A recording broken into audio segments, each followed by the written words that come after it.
What's up out there, people? Let me get this pulled up on the screen.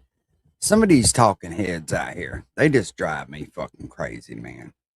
They talk all this damn murder, death, kill, and it's like, bro, if you don't realize what will happen in that type of situation, you talking drop nukes and this and that. What's to stop any other country from dropping a nuke? There is none. There's nothing that will stop another country from dropping it. Once Trump drops a nuke, then that opens Russia up to drop a nuke. That opens up Korea to drop a nuke. That is the worst thing that you could ever do is start talking about dropping a fucking nuke. The hell is wrong with these people, man? What's up, info? This shit's got me pissed off. Welcome Maybe in. not pissed off, just confused, right? Because you get all these talking heads, man, that think they know what's best for this country. Well, they sit comfortably in their homes. And I don't get that. Listen to the way this dude talks. And you know what bothers me? This guy gets a lot of firsthand information because his wife is a reporter at the White House. Everyone, I hope you guys are doing great wherever you're watching from today. I'm filming this on July 21st. All information is up to date as of July 21st, and we have a very important topic to talk about that is starting to get a lot of attention, and that is whether or not President Donald Trump and the U.S. military are considering or will use a tactical nuke to take out Pickaxe Mountain, the highly secretive, deep underground nuke facility where Iran is racing to try to build a nuke of its own. So we're going to lay out what we know, the evidence, the cons, the pros, and I want to make crystal clear, I am not advocating. I hate to say this, right? I know you're saying that now, Dave, because people have pointed it out in your chat and they've been on your ass the last couple of days because you're a fucking warmonger. But if we wouldn't have went over there kicking the fucking hornet's nest, if we wasn't ready, we attacked these people. Let's be honest. Okay. They didn't, Iran, I mean, in a way, right? This shit should have been dealt with a long time ago. And I know people are going to say, well, Will, they roadside bomb people in Kuwait and all that. And you have every right to say that. The problem is it should have been dealt with then. You can't go back, 10, 15 years and say, well, hey, you attacked our guys over there with roadside bombs. That shit should have been dealt with. In the reality, we did a regime change a long time ago that caused all this shit because we wanted cheaper oil prices back in the 70s, I believe, if I'm not wrong. We created this fucking mess to start with. This whole thing, Iran used to be a Western type country. They had mini skirts and all that shit. It looked like just like New York or Chicago or somewhere. And then the U.S. gets to meddling with this shit, and everybody skips over that part. No, I don't like it that our service members have been killed over there.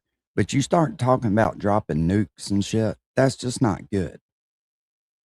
Because that opens the door up, like I said, for Russia to drop a nuke, for fucking Korea to drop them. People are waiting on this. Could be the end of time. We drop a nuke on Iran. This honestly could be the end of civilization as we know it. People don't realize that. For the use of nukes in Iran. I'm simply laying out the argument so that everyone has the information and then you guys can come to your own conclusion about a topic that is really starting to gain steam. Before we get started, please make sure to like and subscribe. Let me know all your thoughts in the comments below. Hit the notification bell. All notifications turned on. You won't miss a thing. No doubt. And then Instagram, David_Hookstead, XD Hookstead. That's where you can find me on social media. My DMs are wide open, and I will be live streaming the war tonight, 7 p.m. Eastern. You guys have been killing it on the live streams, so make sure to come hang out tonight. So first, it should have. I'm not arguing that fact, Bulldog. They should have been dealt with a long time ago, and people have kicked the can down the road till technology's been built up so far that now the attacks will be more than like they were in World War II and shit. Back then it was, combat with just shooting at one another, which is bad enough. Don't get me wrong. But now you're talking about fucking hypersonic missiles and fucking drones and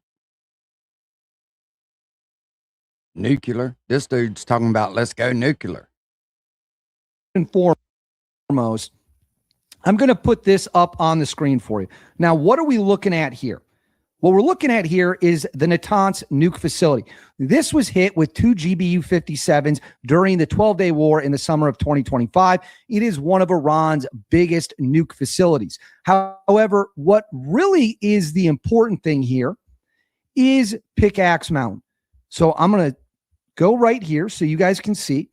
This is the entrance points to Pickaxe Mountain. If we zoom out just briefly, you can see it goes deep into this mountain range. Some assessments put the depth of Pickaxe Mountain, depending on where you are underground, to 330 to 500 feet under the shield of the mountain. This facility construction started, they believe, sometime around 2020. They do not know the full specs of the inside, or at least they never publicly have. No inspectors have ever been allowed to visit this facility. But what we do know, according to U.S., Israeli, and other intelligence assessments, is that following the 12-day war and in the lead up to the 12-day war, Iran rushed in uranium into this site and started building centrifuges at a depth that we could not touch with conventional weapons. That leaves us two options: a ground operation or using a tactical nuke. That is why people are talking about the nuke aspect of this. If we do a ground operation, I'm just going to lay this out here for you, it would likely require thousands of ground troops, because this is hundreds of miles into Iran. The Army Rangers, the 82nd Airborne, Tier 1 units, the biochemical nuke units would have to go in, surround it, breach their way in, find the uranium, find the centrifuges, and destroy them. This area is guarded with Iran's most sophisticated air defense network and thousands of ground troops. The United States would take significant casualties if we attempt the ground operation. Now, some people are saying, why don't we use the GBU-57 like we did at Fort O? Well, the problem is, and I'm going to put the GBU-57 up on the screen here for you. That is the GBU-57. This is a 30,000-pound bunker buster dropped from the B-2. 14 of these were used during Operation Midnight Hammer. The GBU-57, quite frankly, does not have the capability to go that far down, to completely destroy Pickaxe Mountain.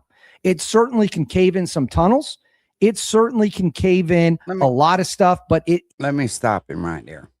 Yes, fuck, it can. If you repeatedly drop them bunker busters, one right after another, you drop a bunch of them and just keep dropping them on there. Yes, it can. Is not capable of completely destroying Pickaxe Mountain. That is why you have seen a lot of talk in the news of this. What is this? This is the B-61. This is a tactical nuke that is capable of far more destruction. That is the B-61-12, which is not the extreme penetrator version. It is a low yield right here. So it says the B-61 is a nuclear bomb, is the primary thermonuclear gravity bomb in the United States following the end of the Cold War. It is a low to intermediate yield strategic tactical nuke featuring a two-stage radiation implosion design. Yeah, but the important part... I've been watching the weather. I seen y'all was getting some rain up there. I hope you're all right, Ford. Here is I'm going to highlight this on the screen for you all so you can see it. As of 2026, approximately 505 B-61s are in service. The strategic B-61-11 is the bunker buster version that can tunnel down a little bit and then detonate a nuke explosion, causing significant more damage than the GBU-57 can. It can be dropped from the B-2 stealth bomber. It's believed it can be used by the B-52 as well, but due to the fact of the air defense network, they're going to go with stealth bombers. Maybe they even use the B-21, although that's highly, highly unlikely. So this is the bomb. I'll put it back on the screen for you. This is the bomb that would need to be used. So will we do it? And how would we do it? If we use the B-61, I think the most likely thing they would do is drop in some GBU-57s, try to drill down into the mountain. Because remember, we got to go 500 feet. Now, the nuke explosion is going to take care of a lot of that, but it's got to go down far enough. So my theory is they would try to drill down with the GBU-57s, create that hole, and then drop a B-61 or two B-61-11, the B-61-11 variant, which is meant to tunnel down, and then detonate that and hope that that explosion, the shock waves of that explosion, collapse the entire facility on itself. And I'm not the only one talking about this. I actually saw Matt Tardio, who is, I believe he's a former Army Ranger. Don't quote me on that. He is former military. He has a great X profile. I encourage you all to go check him out. He says a B-61 variable yield nuke buster, bunker buster, detonated at 5 KT, which is kilotons, and 30-foot subsurface. So you're going to wait until it gets in the hole. You're going to drop it into the mountain. You're not going to detonate it above the mountain. It needs to be in the mountain. Would White Pickaxe Mountain off the map and have minimal fallout? You can see here on his estimate he pulled up 60 estimated injuries. It said Iran is either a nuclear threat or it's not. If Iran is, POTUS maintains first strike option. Enough games already. So Matt Tardio is saying the B-61 can do it and we should do it, or he says enough games already, which implies that. So that is the option on the table. The B-61-11 variant, we have hundreds of them. We have the ability to do it, but will we do it? I still believe the answer is no. Why will we not do it? Once you introduce a tactical nuke into the battlefield, it gives all of our enemies that have nukes to use them in wars that are not imminent threats to the collapse of your society. Russia is in really bad position right now in Ukraine. If we drop a nuke on Iran to take out Pickaxe Mountain, which again, I cannot stress this enough, you have two options: ground invasion, which will result in significant U.S. casualties, and it's not even guaranteed to go any certain way, right? All plans go out the window once the first bullet's fired. Or you can use the B-61. If we use the B-61, Russia will use a tactical nuke in Ukraine. China will use tactical nukes in Taiwan.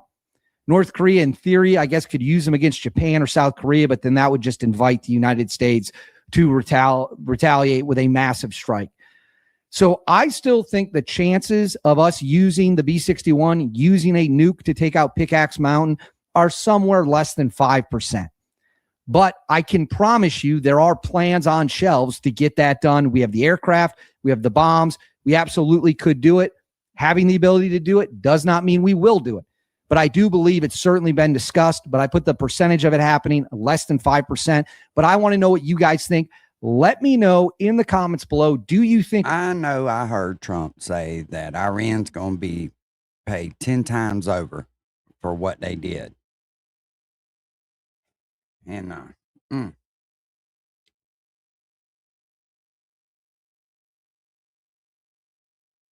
that shit just worries me, y'all. Because, like, if they do drop a fucking nuke, which I hope that they don't, but when you got these talking heads that start talking that shit,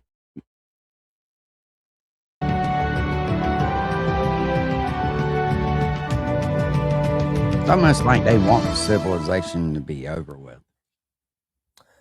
Hello, ladies and gentlemen. Welcome to Tusi TV. This is your global news channel. I'm Maya Tusi. No, I would have rather have let them charge the fucking $1 or $2 a barrel on the oil coming through the straits before we did all that shit.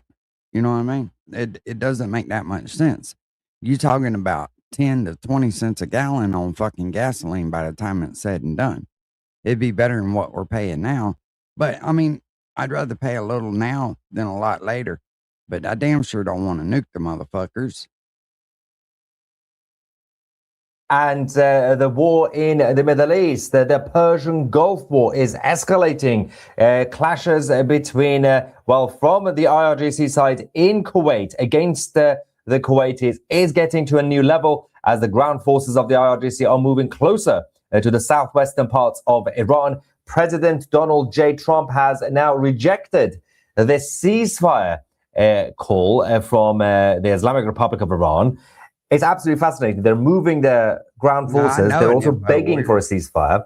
And meanwhile, the U.S. military continue to hammer the Islamic... Man, and then when you get one of these people that fucking go and try to do something stupid, they label them as a fucking terrorist. And I'm not saying that some of these people ain't terrorists. What I'm saying is do they see something that the rest of us don't see? And they're like, hold up, man, if you're going to fuck the civilization and society up that bad, I'm going to take your ass out.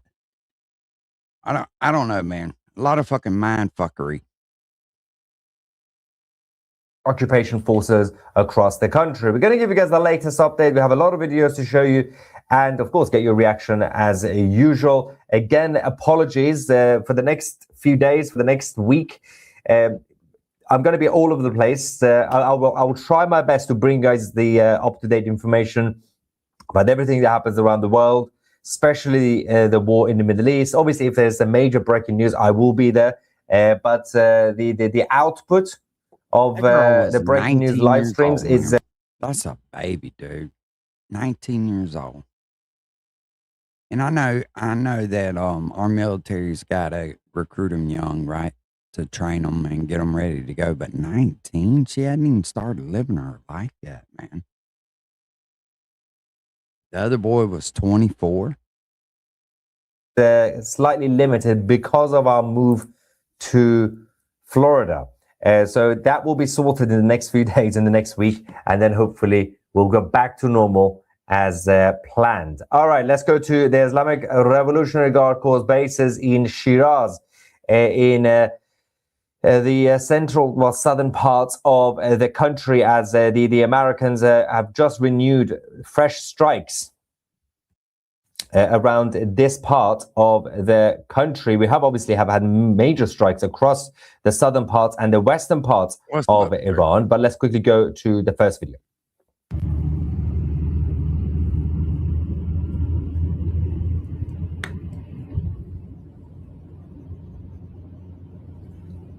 See the smoke? This is the Tarhala military base in Shiraz.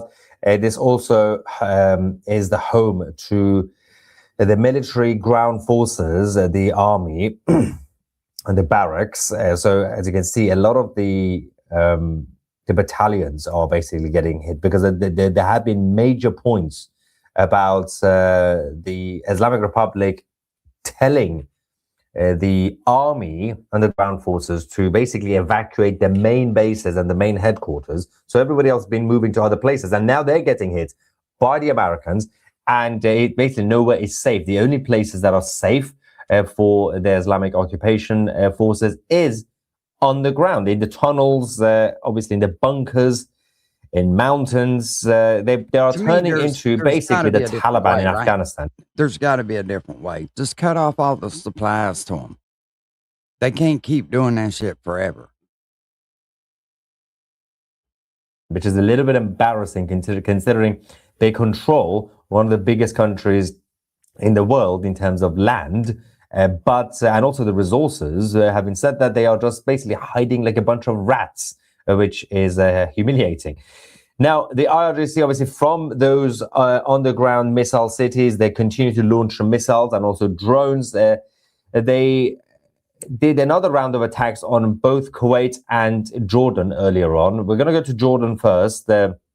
3 missiles were launched from Iran, and the interceptors in Jordan intercepted every single one of them. So 3 more missiles have been wasted by the Islamic Republic. I'm going to tell you right now, they don't have the missiles. They don't have them. I honestly don't think they have the missiles like they think that they do.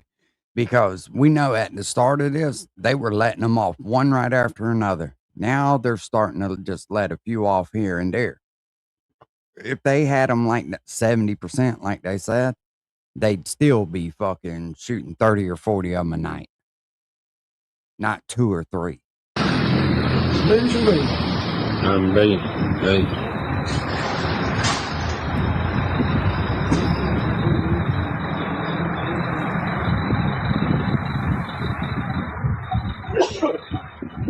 just about see the white smoke following the interceptions. A lot of videos coming in also, and images from Lebanon. We will go to Lebanon as well. A couple of reactions here. Red Dragon says, welcome to Free Speech America. We're not there yet, but yeah. A house full of trolls, orcs, and child actors here today. I try to keep them engaged and entertained. Helps the chat rates support the algorithm. Good work, Red Dragon. Do you have an American due date? Are you just going to randomly appear in Florida in your new studio? Yeah, I'm not going to tell you guys. I'm just going to randomly appear. One day I'm here. A few hours later, the next live stream will be in Florida.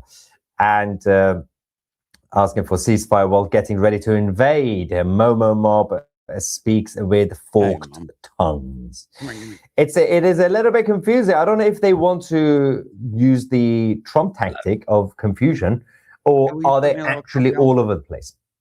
See, I don't know exactly. But Kuwaitis have been under attack again, and the Ministry of Defense released this statement announcing that their power plants and water desalination plants have once again been attacked by IRGC missiles for the fourth day in a row, resulting in severe damages and fires. The investigation is now widened to figure out whether any other impact has been witnessed. And of course, in terms of the see, and that's what I say, Trump should turn Israel loose, because they will. They'll go over and take out their desalination plants and their power grid. They don't care. They don't have to answer nobody.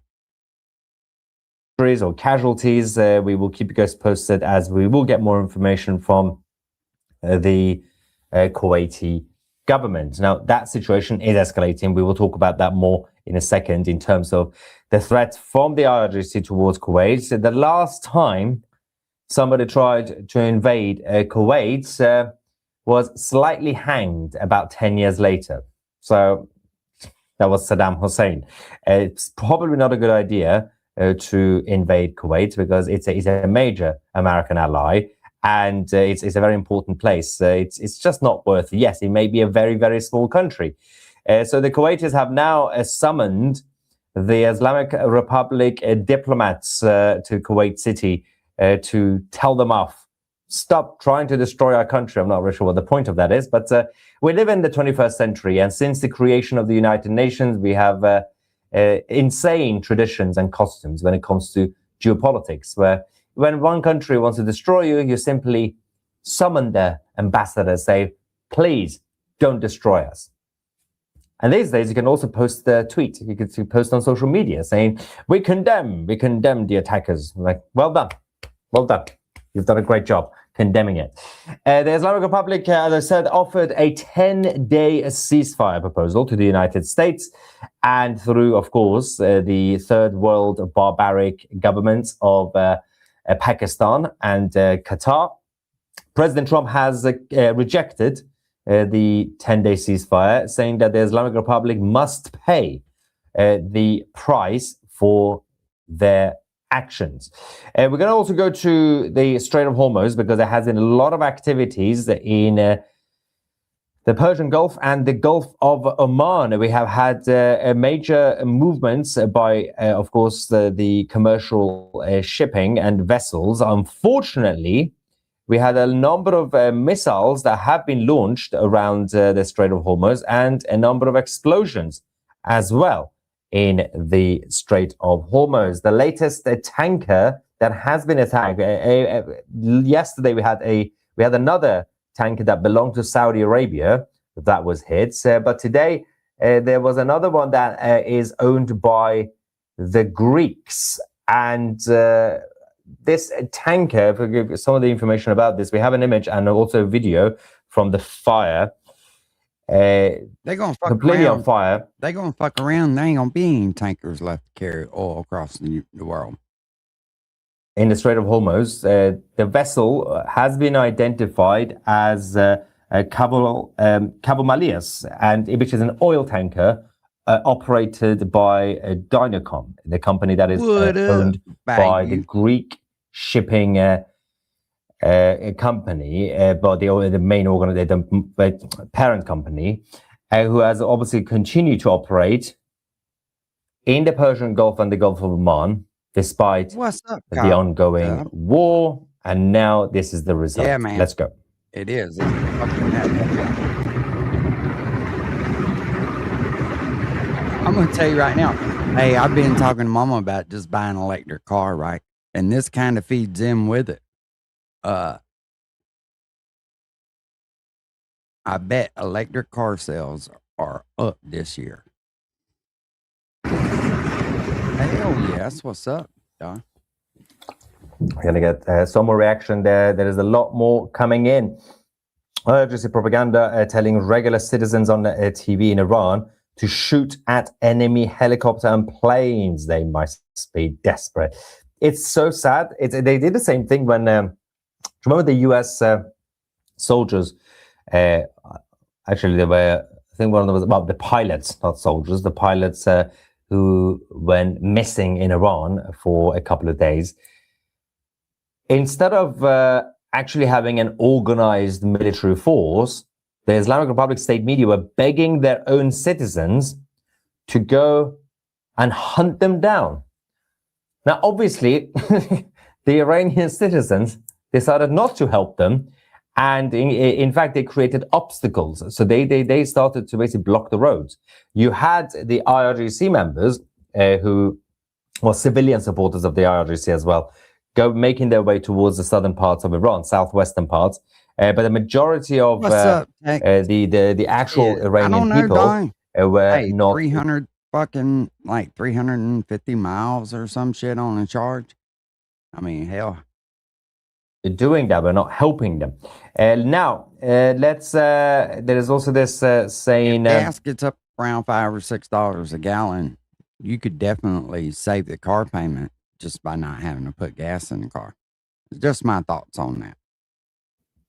Tex, I hope you're doing good. Bill, we welcome the invasion of Tusi. The Tusis are invading Florida. Now let's quickly go to Chabahar in the southeastern parts of Iran. I'll show you on the map before I show you the latest video. It's basically around here in Sistan and Baluchistan, and near the border with Pakistan. There are more explosions overnight by the strikes that were launched by the US military. Let's quickly go and see what happened there. We're giving away this 992 GT3 RS and $100,000 with it, the biggest giveaway we have ever done.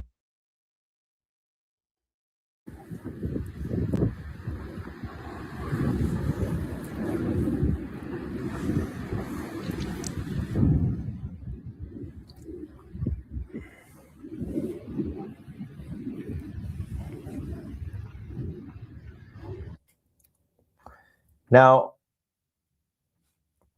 we are all also waiting for the state of Israel. Yeah, and Israel the brilliant Defense Forces, Israeli Defense Forces remain on high to alert make their move. They are on high alert. They have been busy coordinating with the Lebanese government, the Lebanese military, to obviously clean out. When Israel leaves out for Iran, that's when people need to start worrying. Up the southern parts of the country when it comes to Hezbollah. We have a couple of videos from southern Lebanon, but they only caused other energy sources to rise in cost. You get screwed either way. You have a valid point, sir. All on standby. They know that the IRGC have been terrified to launch missiles at Israel until now, but the Islamic regime is getting a little bit desperate, so they might plan to do it. So if they actually want to do something in Kuwait, they will also probably do something against Israel. They know, regardless of that, the Israelis will have to get involved. So the Americans are taking the next step. The US State Department has issued a worldwide caution and a warning, worldwide, by the way, due to heightened tensions in the Middle East, they say. The security environment remains complex with the potential for unforeseen escalation. Americans currently in the Middle East should exercise caution and heightened vigilance and should be prepared for possible flight cancellations periodic airspace closures and potential travel disruptions. Please monitor embassy and consular security alerts, local authorities, and the news for breaking developments. Americans outside the Middle East should reconsider travel to and through the region. U.S. diplomatic facilities, including outside of the Middle East, have been targeted. Iran and groups supportive of Iran may target other U.S. interests overseas or at locations associated with the United States and Americans throughout the world. And of course, this follows what happened with the French getting attacked, and the IRGC have people everywhere, whether you're in Canada, whether in the UK, and it doesn't matter if your country has that was something else banned I was the going IRGC. to say too, right?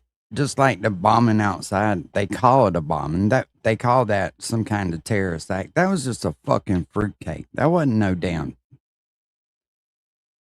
Why? That was just an idiot with some gasoline. IRGC.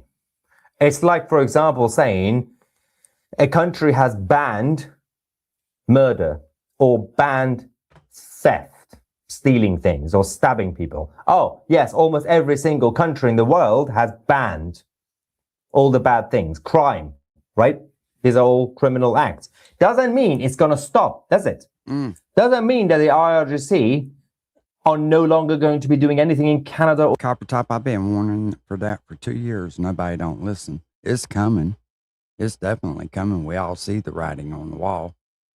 the UK or France until there is an actual act by those governments to kick them out. Just like how the United States have been doing that over the last few months. ICE agents have been going around rounding up the IRGC militants from America, most of them who came through the border when Barack Hussein Obama and also Joe Biden were in charge as presidents. They came in easily. Now they're being picked up slowly, one by one. They're getting kicked out. In France, in the UK, in Germany, all these other countries, that is not happening. Yes, you can prescribe the IRGC. I'm so proud of you. Doesn't do anything really, unless you finally act. We have a video from US Central Command. CENTCOM also released a statement saying that we have completed another round of strikes against Iran. US forces struck Iranian military command centers, maritime capabilities, missile and drone launch sites, and air defense systems to degrade Iran's ability to continue attacking commercial vessels flowing through the Strait of Hormuz. Commercial vessel transits through the vital international corridor continue since early May. And that's probably because I ain't been doing nothing but watching this war shit, which is not good for you, right? I have to admit that my nerves are fucking worked up over watching this shit. Forces have helped facilitate the transit of approximately 900 commercial vessels. It's done exactly what the fuck it's designed to do, to me anyway, by watching this shit. And 450 barrels of crude They trying oil. to go stay the night. American forces remain postured and prepared to hold Iran accountable for unwarranted aggression towards civilian mariners seeking to freely and openly transit the strait. Let's quickly go to the video we received from CENTCOM launching towards their targets. Hey guys, it's Michael with Oro Designs. What if you could have a full pop-up truck camper made in the USA with nearly 7 and hitting them.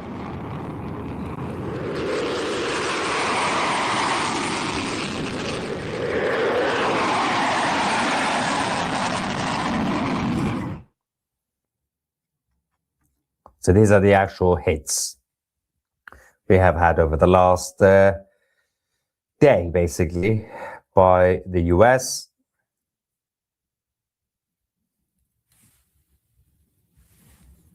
Now, let me just quickly go back. I mean, 450 million barrels of crude oil, that's basically half a billion. 450 million. despite No, the pressure coming from the IRGC Navy, is impressive. It's more serious than what people, It's still not the best. at any moment shit could go wrong, right? We have been skirting around going what do they call it, depression for a while. Situation, but it's still pretty impressive. Now, someone says, save this comment. In 4 months, Trump's historic turnaround will make him the most popular man in the USA. True leadership always wins in the end. Another one says, meanwhile, in Canada, Carney refuses a $70 billion investment from the UAE, then announces deals and shared values with Qatar. His own trans child would be executed by them. Yeah, there's a bit of an irony in that situation as well with Clown Carney of Canada. Now, there has been a lot of reports about the assessment, military assessment on the ground in Iran. Now, I'm going to give you my own thoughts. First, I'm going to give you the report. Yeah, no, I'm not in fear. Apparently, according to the US intelligence community, the regime in Iran is unlikely to feel significant impact. No doubt. God, too. That's why I was so proud of my son for getting baptized Sunday. That was very very special moment for sure. Or basically surrender when it comes to the negotiations as a result of the military strikes by the US. Now, they're basically saying that both sides are in a bit of a limbo, they're both stuck.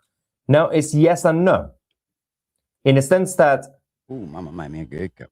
Theoretically... Yeah, it was cool, Kevin. It really was. Bombing the IRGC, on paper, and he's right at should that result age too, in you know what I mean? them softening he's their... 21, so he could go either direction. And that's one thing I will say. I've tried to keep them kids busy and keep them away from other people so they don't get on that drug route and shit. And I'm thankful, man. Negotiating positions. But you are not dealing with a normal regime. Sometimes You're dealing with felt like the IRGC. So they have a lot of supporters and members who will go mental if the Islamic Republic makes a deal with President Trump. That's number one. Yes, it is true that airstrikes are not going to bring down the regime because, again, they are not a normal government. They're not operating from their offices and their military bases. They are hiding in mountains and in bunkers, underground cities. That's the problem. So you can keep destroying all the facilities, and you should still do it anyway to weaken the rest of the capabilities. But every now and then, the US military identified the location of a couple of the militants who were about to launch, and they hit them. And they do die, which is good. But that's it. There has to be the next level. But it's all about the political will, and it's all about the military objective. What is the military objective of the United States? Well, until now, you could have said, well, we know that until now, at least so far, from day one, the military objective for the US was not regime change, because again, there is a little bit damaged in terms of reputation after what happened in Iraq. Having said that, because obviously America is terrified of doing regime change, they will get the blame if it goes wrong. They will also get the blame if it goes right, because they will say the new system, the new country is basically a puppet of America. So it's a lose-lose. So the Americans don't really want to be seen publicly as doing regime change. The Israelis don't care. Israel, they have one main objective: destroy the regime in Iran. They're not going to stop anyway. So regardless of what happens here, the Israelis will continue their mission. And the Islamic Republic also have one mission: wipe out the state of Israel and all the Jews from planet Earth. So it's about military objective. Jimmy? Because if the Americans at this point realize or know, and clearly they do know, that, well, we're not doing the airstrikes to get them to surrender when it comes to the negotiations. So what are we actually bombing them for? That's the main point. And that goes back to what President Trump has been doing over the last few hours, which is something very interesting. Again, it's all about the rhetoric and the tone, which is changing. Apart from the fact that it's so far rejected the ceasefire call, the 10-day ceasefire. I'm not really sure why 10 days, but 10-day ceasefire call. Before we get to President Trump, also take all these reports with a pinch of salt. Any of these reports that come out saying the intelligence community says this, or the military assessment, blah, blah, blah. Whatever is public is probably not that. What actually happens is behind the scenes. What they want you to think, for good reasons and bad reasons, regardless, is what they are feeding us. That's very different to what actually happens behind closed doors. You're not going to know the actual plans by any side, whether it's the Islamic Republic, whether it's Israel, whether it's the United States.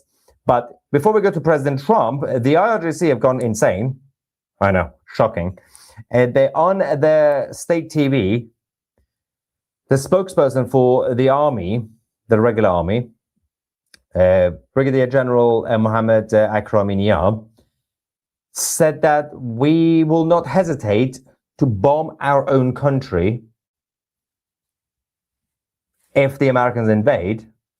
So instead of fighting the Americans on the ground, they're not going to fight the Americans. If the US invade Iran, the Iranian territory anywhere, they're not going to fight them because they know they can't fight them with tanks or fighter jets or whatever. They're going to have to bomb Iran, their own country, their own civilians, from the underground missile cities, launch missiles. And this is the admission on the state TV in Iran. حتی اگر بخشی از خاک این کشور مورد اشغال طرف دیگر قرار بگیره، اون کشور مجبور باشه خاک خودش رو هم در واقع مورد هدف قرار میده برای اینکه به دشمن تلفات وارد کنه. این منطق جنگه. یعنی تصور بفرمایید که اگر امریکایی‌ها پاشون به یکی از جزایر ما برسه، ما حتما اونا رو در همون جزایر خودمون که متعلق به خودمون هم هست مورد هدف قرار میده. حتی اگر بخشی از خاک این کشور مورد اشغال طرف دیگر قرار بگیره، اون کشور مجبور باشه خاک خودش رو هم در واقع مورد هدف قرار میده برای اینکه به دشمن تلفات وارد کنه. Ladies and gentlemen, we're going to quickly go to the Oval Office, the White House, as President Trump is speaking with the president of Lebanon.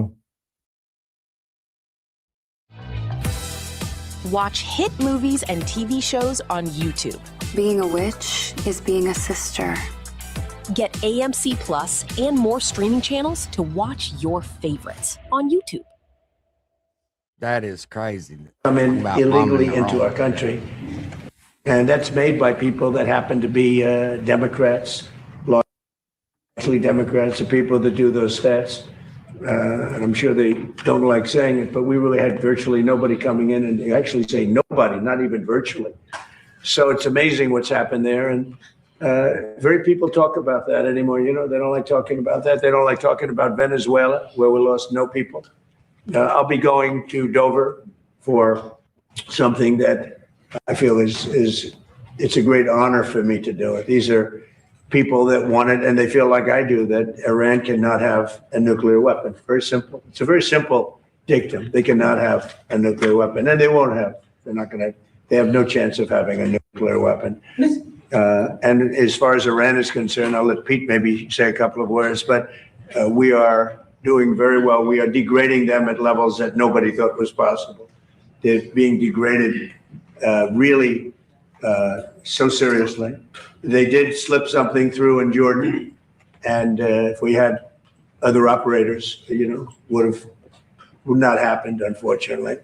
But because we have the best equipment in the world, you know, we've stopped almost everything. But when you let other people do your job, with the United States, we let other people do the job, and sometimes it doesn't work out so well. But we're going to be going and paying our respects at Dover. Pete, would you like to say just how we're doing, generally speaking? Well, it'll be an honor as well to join you at Dover to recognize these incredible Americans who committed to the cause, just like you are. Something no president's been willing to do. 47 years, they build up a conventional capability like the North Koreans did. Remember, that's how North Korea made their way to a bomb. So much weaponry that no one was willing to stand up to them. President Trump was, and he continues to this day. Iran's been given every opportunity to negotiate, to show that they're reasonable on the Strait of Hormuz. But if they're going to shoot a commercial shipping, then we're going to hit them, as the president said, 10 times harder, which every night we're degrading them further and further. And the president has all the options necessary. If they want to talk, they can talk. Otherwise, they can deal with the War Department, and we're prepared to do that. And the blockade is up and fully. I mean, it's nobody gets through. Nobody gets through the block. It's like a steel wall. That's what. Anyway, we will get why back. You bullshitting. That's really what got him to the table the first time, is that blockade, and I hope he continues to put it there. To the White House, of course, President Aoun of Lebanon is visiting DC to meet, obviously, with President Trump. Let's quickly go to the U.S. military again. They have released the latest video of the 10th consecutive night of strikes in Iran against the Islamic occupation. And let's watch this. The targets getting boom, boom, and wiped out. Great hit by the Americans as usual. And speaking of Lebanon, of course, as I said, the president is in DC. There is a major update happening in the southern parts of the country, which I'll show you a video coming in now. And Derek says the Houthis sent a fax to the IRGC. Sorry, we are late. Couldn't get our dresses back from the women. Brilliant. Yeah, I can't really take the Houthis seriously. President Trump just said, actually, that he might take action against the Houthis as well if they basically attack Saudi Arabia. Declare war, boast about it, lose, cry victim, boast about winning, lose again, cry victim, boast about winning, lose again. The record is skipping. Yeah, that's actually not too bad, actually. And let me see. Thanks for not jumping on Jew hate bandwagon. Well, yeah, it's a terrible bandwagon. It's not even a fun bandwagon anyway. Let's go to the southern parts of Lebanon. The Israeli military slowly withdrawing. Sooner, that's something else that I had said before. Like when they was talking about they wasn't getting no oil out, they were using the railways to get it out. They were taking it overland. But now the problem with destroying the railroad is they can fix that pretty quickly. They would have to destroy a significant amount of it and keep doing it, not just hit a section and move on. Their forces as the Lebanese army troops are taking over, as obviously the agreement between Israel and Lebanon is to create these buffer zones, and the idea for withdrawal, the Lebanese military that worries me, right? Because as soon as you start shooting nukes off, then that opens it up for every other fucking country to do it. Come in, clean up, Hezbollah, it gets pushed out, then they continue the same operation. Let's go to Lebanon. The tracks. The trains yourself. I'm glad I started mining right here. But you know what the problem is? We're so wide open over here. And they don't mind doing it. We're so wide open over here. We got dams that they could hit. We got power plants that they could hit that are easily accessible. Nobody guarding them. I could go right up next to a power plant right now, and nobody would even. I fish next to one all the time because the water's warmer over there and them fish like it.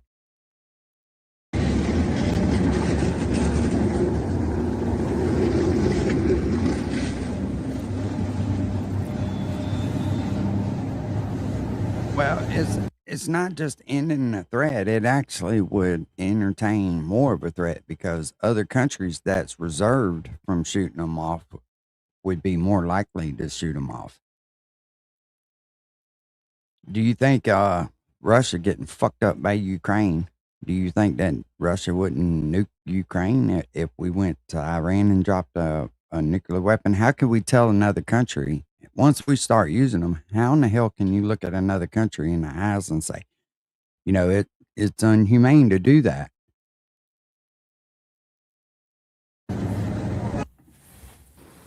So this is in Za'atar al-Gharbia. It's a small town in the southern part of the country. The IDF are not ending their operation until Hezbollah is wiped out. Yeah, the army of Lebanon coming in to the village. They have the latest images of the Israeli Defense Forces conducting the military operation against the Hezbollah terrorists as well.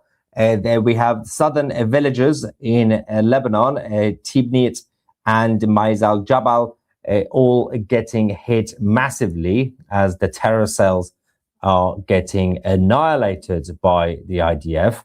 And there is a bit of a claim coming from the Islamic Revolutionary Guard Corps. Now, they are claiming that they have struck another infrastructure in Bahrain.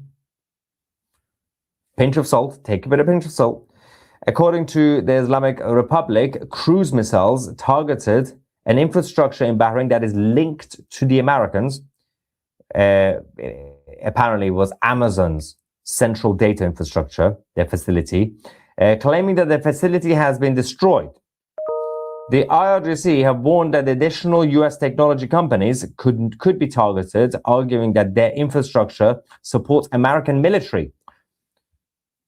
So Amazon, the company Amazon, somehow supports the American military's operation in Iran, according to the IRGC. There has been no evidence of Amazon's data facility centers getting hit or destroyed by the IRGC. We have received no statement from Amazon or the US military on this either.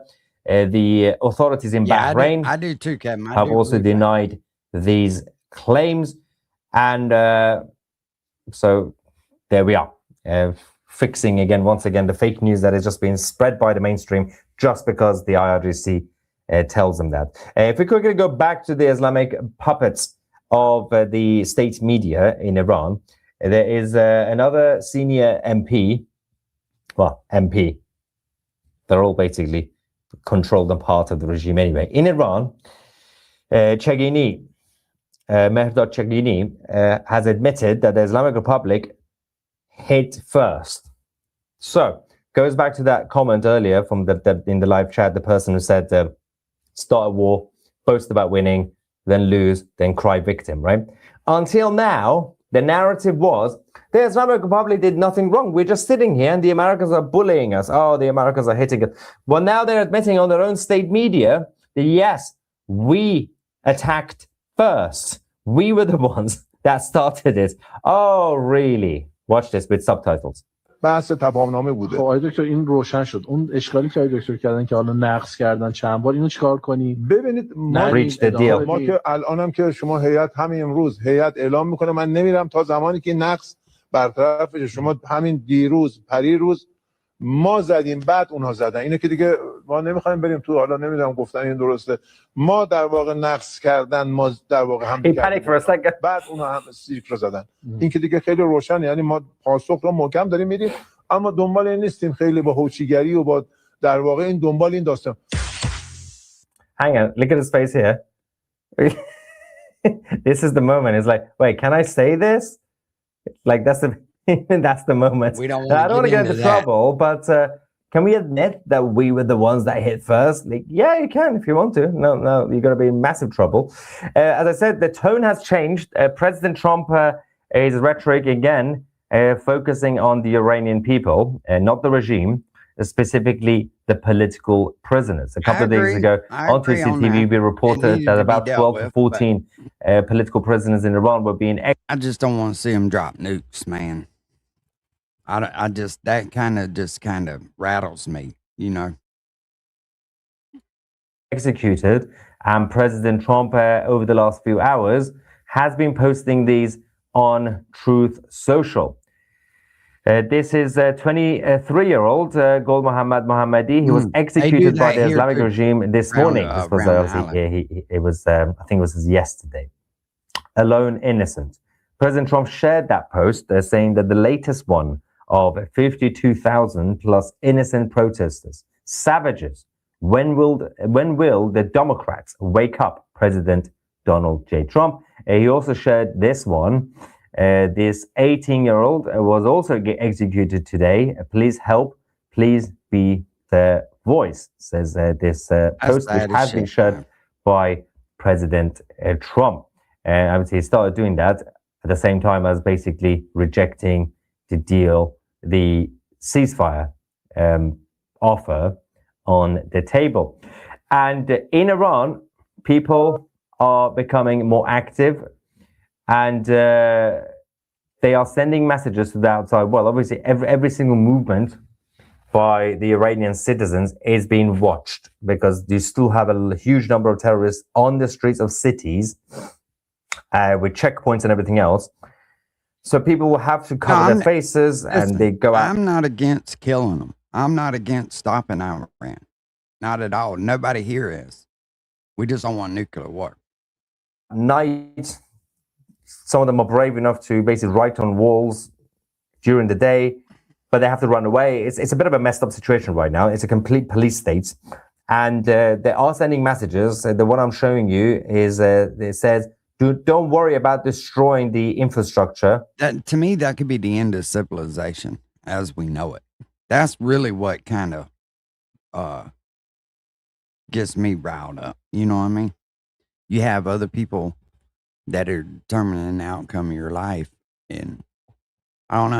I don't like that, man. I just don't like feeling like I'm not in control, whether or not if we get to survive or not. You know, that's really what it is for me. The messages to the Americans. Freedom. Hell, I ain't even got to go fishing with Copper Top yet. You can't fucking kill us yet. Shit. I want to go catch that sturgeon. More valuable than that for us. They prefer freedom than buildings, basically. I'll translate. He's going to say something, I think, in the video. 1 second.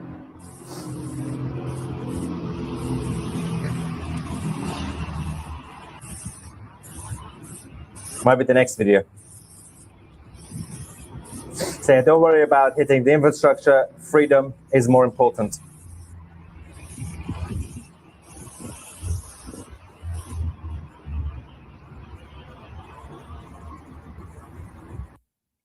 Yeah, and then there's another one that says, "Oh, this is that's the one where somebody in the video actually talks," and I'll translate.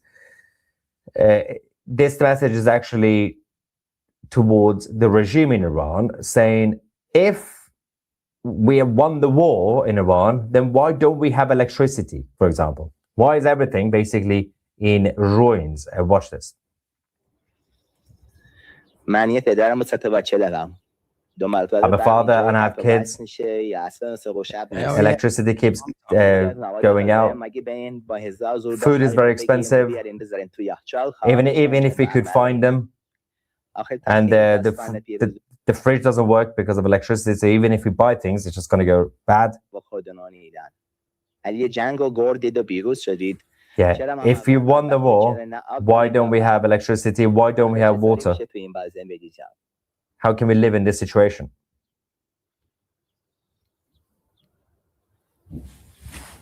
That's basically the message.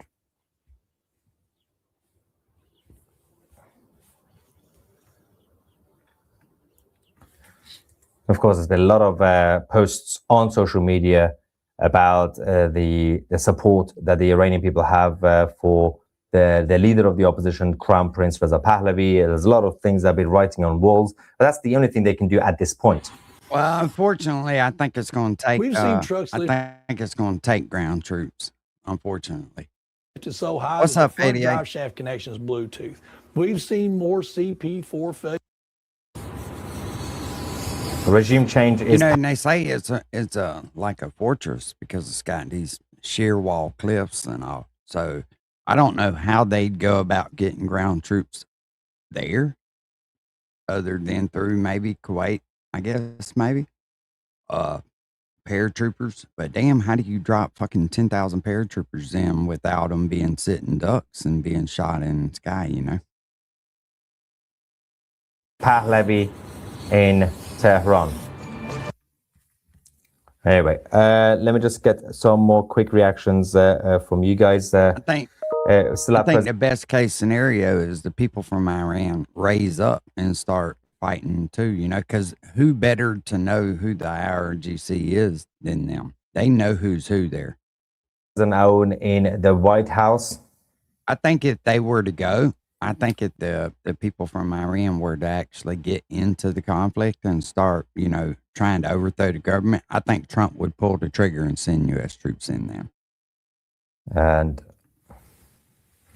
As a Turkish Cypriot creator who survived 2 assassination attempts in North Cyprus for speaking the truth about Islam and Iran. Free speech is worth fighting for. Never back down. Thank you, Cenk. And yes, keep fighting the good fight for freedom. I gotta tell you, rumors are running crazy here. The word is Florida is going to keep you. You are ours. Prepare enjoying the rest of your life here. We will take good care of you. Prepare to be spoiled. Yes, obviously my mother and my sister are already there, right? They're preparing the house. And the house is like near a lake, which obviously has alligators and snakes and everything else. Obviously, the alligators don't really randomly come out to your garden. You know, rarely happens. But if it happens, you just call someone.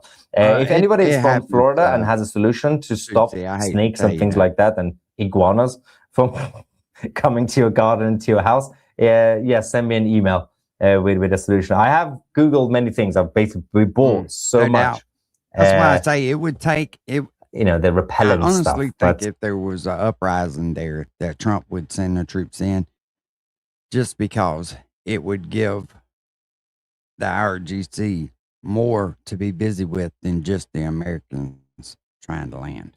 So if there is a better tactic, I mean, iguanas are cute, but apparently you have to kill them. I don't think I'm going to kill the iguanas. You're allowed to kill them, but the rest of them you can't.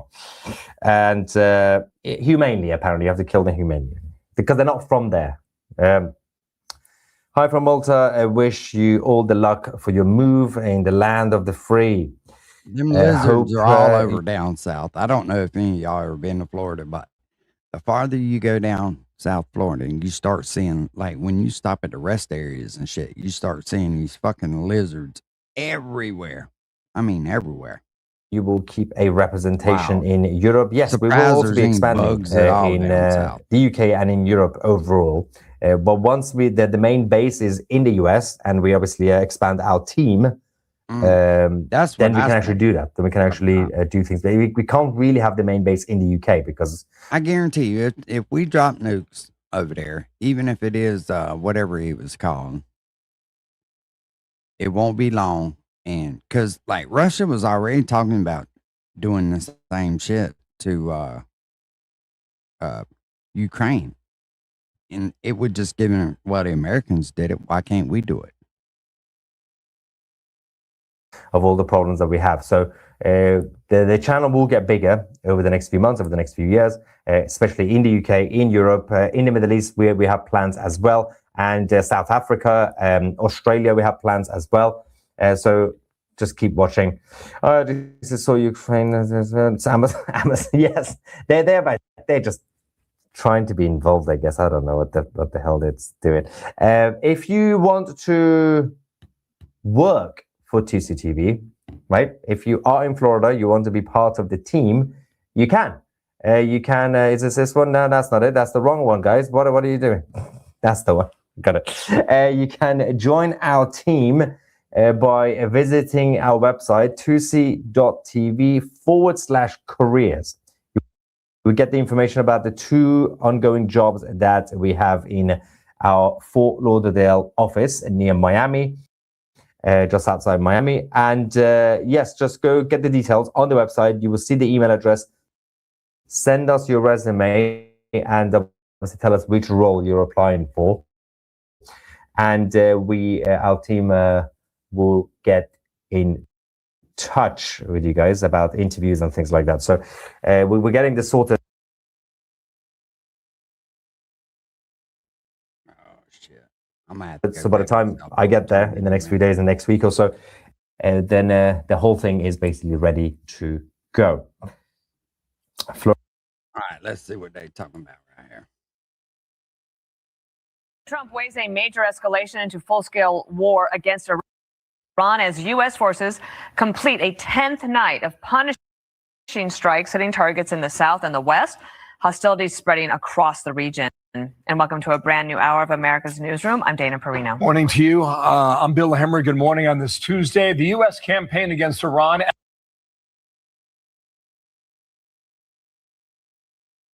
escalating daily. The president's top military leaders will be on the Hill in a matter of hours, seeking emergency funding to maintain the operation and replenish weapons stockpiles. Meanwhile, Iran-backed Houthi rebels in Yemen declaring a naval blockade against Saudi Arabia. So this would choke off the southern gateway to the Red Sea, threatening to reduce global oil supplies and then, of course, widening that conflict further. We have Fox Team coverage. Bret Baier joining us in a moment. Aisha Hasni with more from the White House to kick us off. Hi, Aisha. Hey, good morning to you, Bill. And Dana, so the president is weighing whether or not he's going to expand this conflict. But the Iranians already are saying that they have totally waged a full-scale war with the U.S. In fact, this morning, there were strikes into Bahrain. Sirens were going off inside of that country as Iran began firing at U.S. targets there. Iran also launching missiles and drones at Jordan and Kuwait's power and water plants overnight. There's also a maritime report out this morning that a tanker in the Strait of Hormuz was hit by an unknown projectile off the coast of Oman. A crew had to abandon the vessel, getting into a lifeboat for safety. This is all happening after U.S. forces pounded Iran last night. CENTCOM says it hit Iranian military command centers, maritime capabilities, missile and drone launch sites, and air defense systems.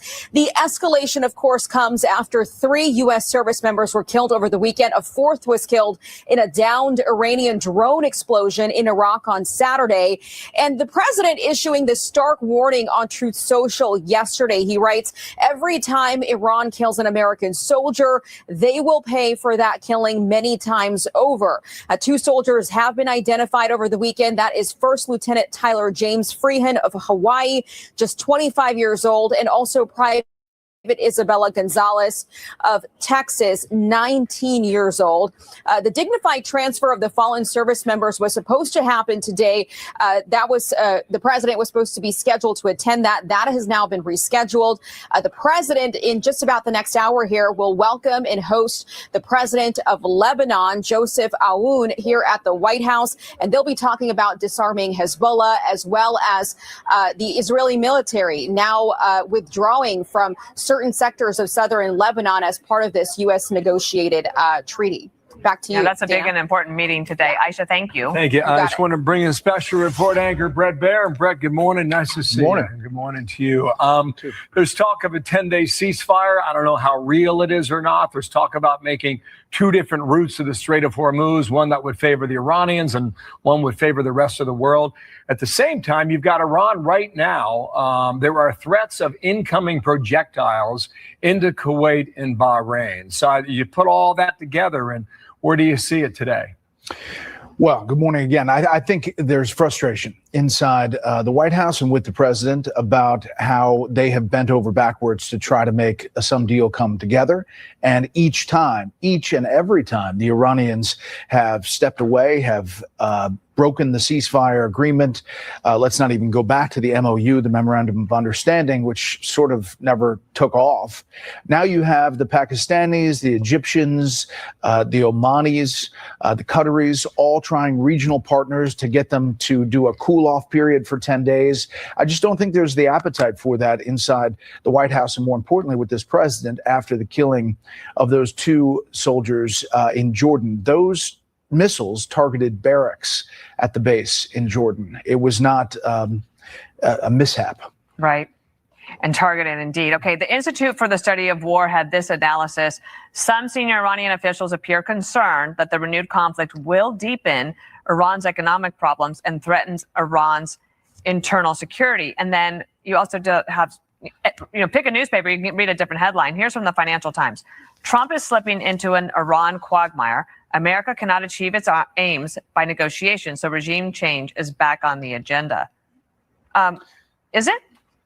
I don't know if it is or not. Clearly, more bombing and stepped up escalation is, with the hopes that you're going to beat back the Iranians to the point where they say, we can't do this anymore and we, in earnest, need to be at the table negotiating. I think Israel probably is still in the mindset of regime change, and so there's that dichotomy between the 2 nations doing this. Listen, I think that you have on Capitol Hill, there are some Republicans really worried about it. There are others that say, finish the job.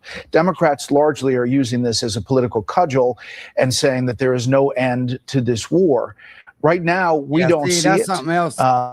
But that is something else that kind of pisses me off. The Democrats are standing in the way, trying to stand in the way from Trump even making success so we can fucking finish this war. It's almost like they're fucking traitors. Yeah, they're talking about tactical nukes, True Texan. I don't know what's the difference. Iran is in a bad place. And you had Treasury Secretary Bessent on this morning with Maria saying the economic fury, the sanctions, the things that are pressing Iran with 300% inflation and others are really having an effect, in his words. I don't know how this plays in the midterms, but we're starting to look at them. A little more than 3 months to go, and our power rankings are out today. This is the soundbite that I think that's been played the most over the past 3 days. This is Van Jones. Remember Van Jones back with President Obama? I don't know if I would ever live to hear the day when he would talk about his party the following way. He thinks they've lost their minds. Roll it. I am tired of a set of people on the very far left in the Democratic Party, my party, telling us that in order for us to be progressives, we now have to believe ideas and support ideas that are completely nuts. These are terrible ideas. These are awful ideas. Where did these ideas even come from? So he talked about no police, no prisons. We can't deport anybody, even if they commit rape or murder. Israel should not exist. These are terrible ideas. He's clearly not a fan. No, and that's a red siren for Democrats. I think it is a flare being shot up by Van Jones. Also, you heard it from Bill Maher. You've heard others step up. I had John McCarthy on my panel last night saying more Democrats, in his words, need to do that because they fear that this is going to absorb all of the tension, all of the oxygen in the room when it comes to races that they need to win in states that are purple. And when you get to a purple state, some of that DSA, the Democratic Socialist agenda, is not selling in Middle America. No, but it's selling for some places in pockets. So it's been fascinating to watch. Brett, thanks for being with us. Thank you, Brett. You bet. See you at 6 o'clock. Okay.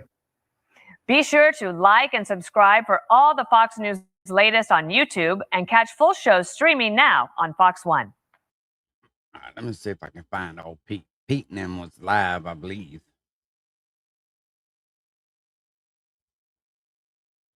See if I can find it again. Welcome in, everyone. I hope you guys are doing great wherever you're watching from today.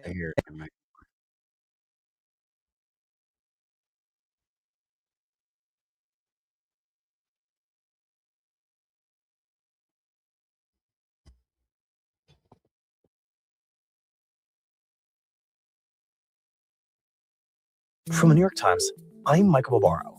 Yeah, we might get hit if we watch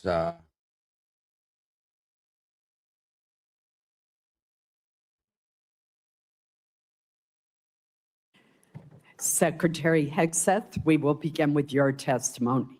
Please proceed. Well, Chair Collins, Vice Chair Murray, members of the Senate Committee on Appropriations, thank you for the opportunity to testify on President Trump's supplemental funding request for the Department of War. As you know, we live in a dangerous world that requires bold and swift action. Hence, this supplemental request for fiscal year 2026. This request is an urgent, necessary injection of resources to address the immediate needs of our department. The supplemental funding request no is doubt, not a ADA. substitute.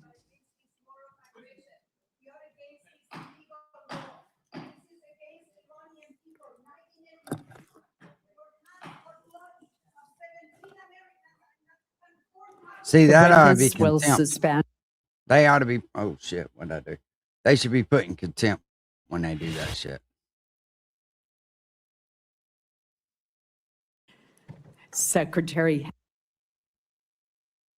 Dangerous world that requires bold and swift action.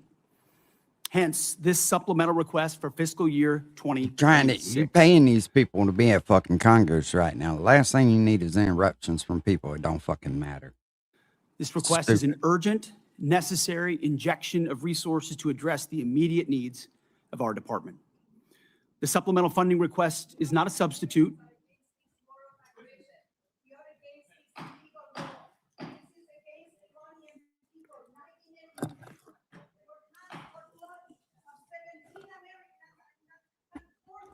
The witness will suspend until order is restored in the committee room.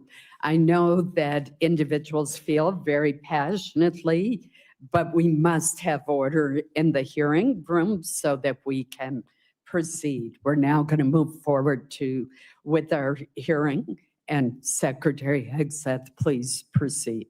Thank you. The supplemental funding request is not a substitute for the president's full $1.5 trillion base budget request. $1.5 trillion. Yeah, see, that's not democracy right there. Mr. Secretary, please suspend until order is restored in the hearing room. We will begin the timing clock.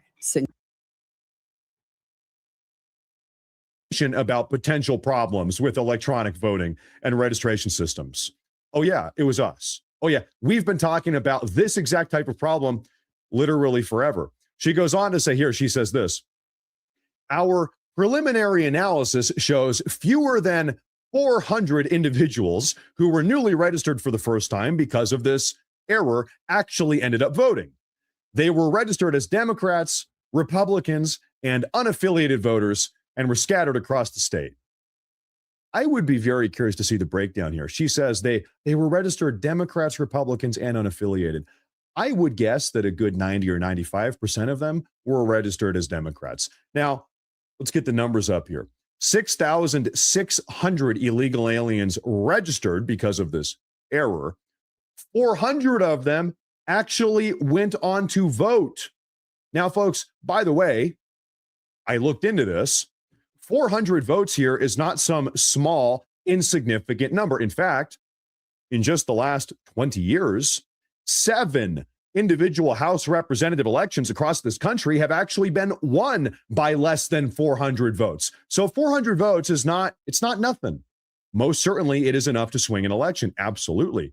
Here is what is absolutely insane. She types this, quote, as the Trump administration tries to weaponize elections for political gain, I am ensuring that we protect our elections. Let me be clear, she says. Donald Trump has zero credibility on the issue of election integrity. For more than 10 years, he has worked to undermine American elections' faith in our elections by spreading lies about legitimate election results, attempting to overturn a free and fair election, encouraging an attack on our nation's capital when he couldn't accept the will of the voters, and defunding election security at the federal level. So, which is not true, folks. The first thing she does after literally getting caught red-handed is trying to shift the blame to President Trump. Hey, lady, because you turned New Jersey into a sanctuary state, now you've got thousands of illegal aliens registering to vote. And the first thing you do is blame President. At Shark Coatings, the summer is our slow season. That means That's big just wild. savings for you. They try to blame for the Trump next 10 for every days. fucking thing.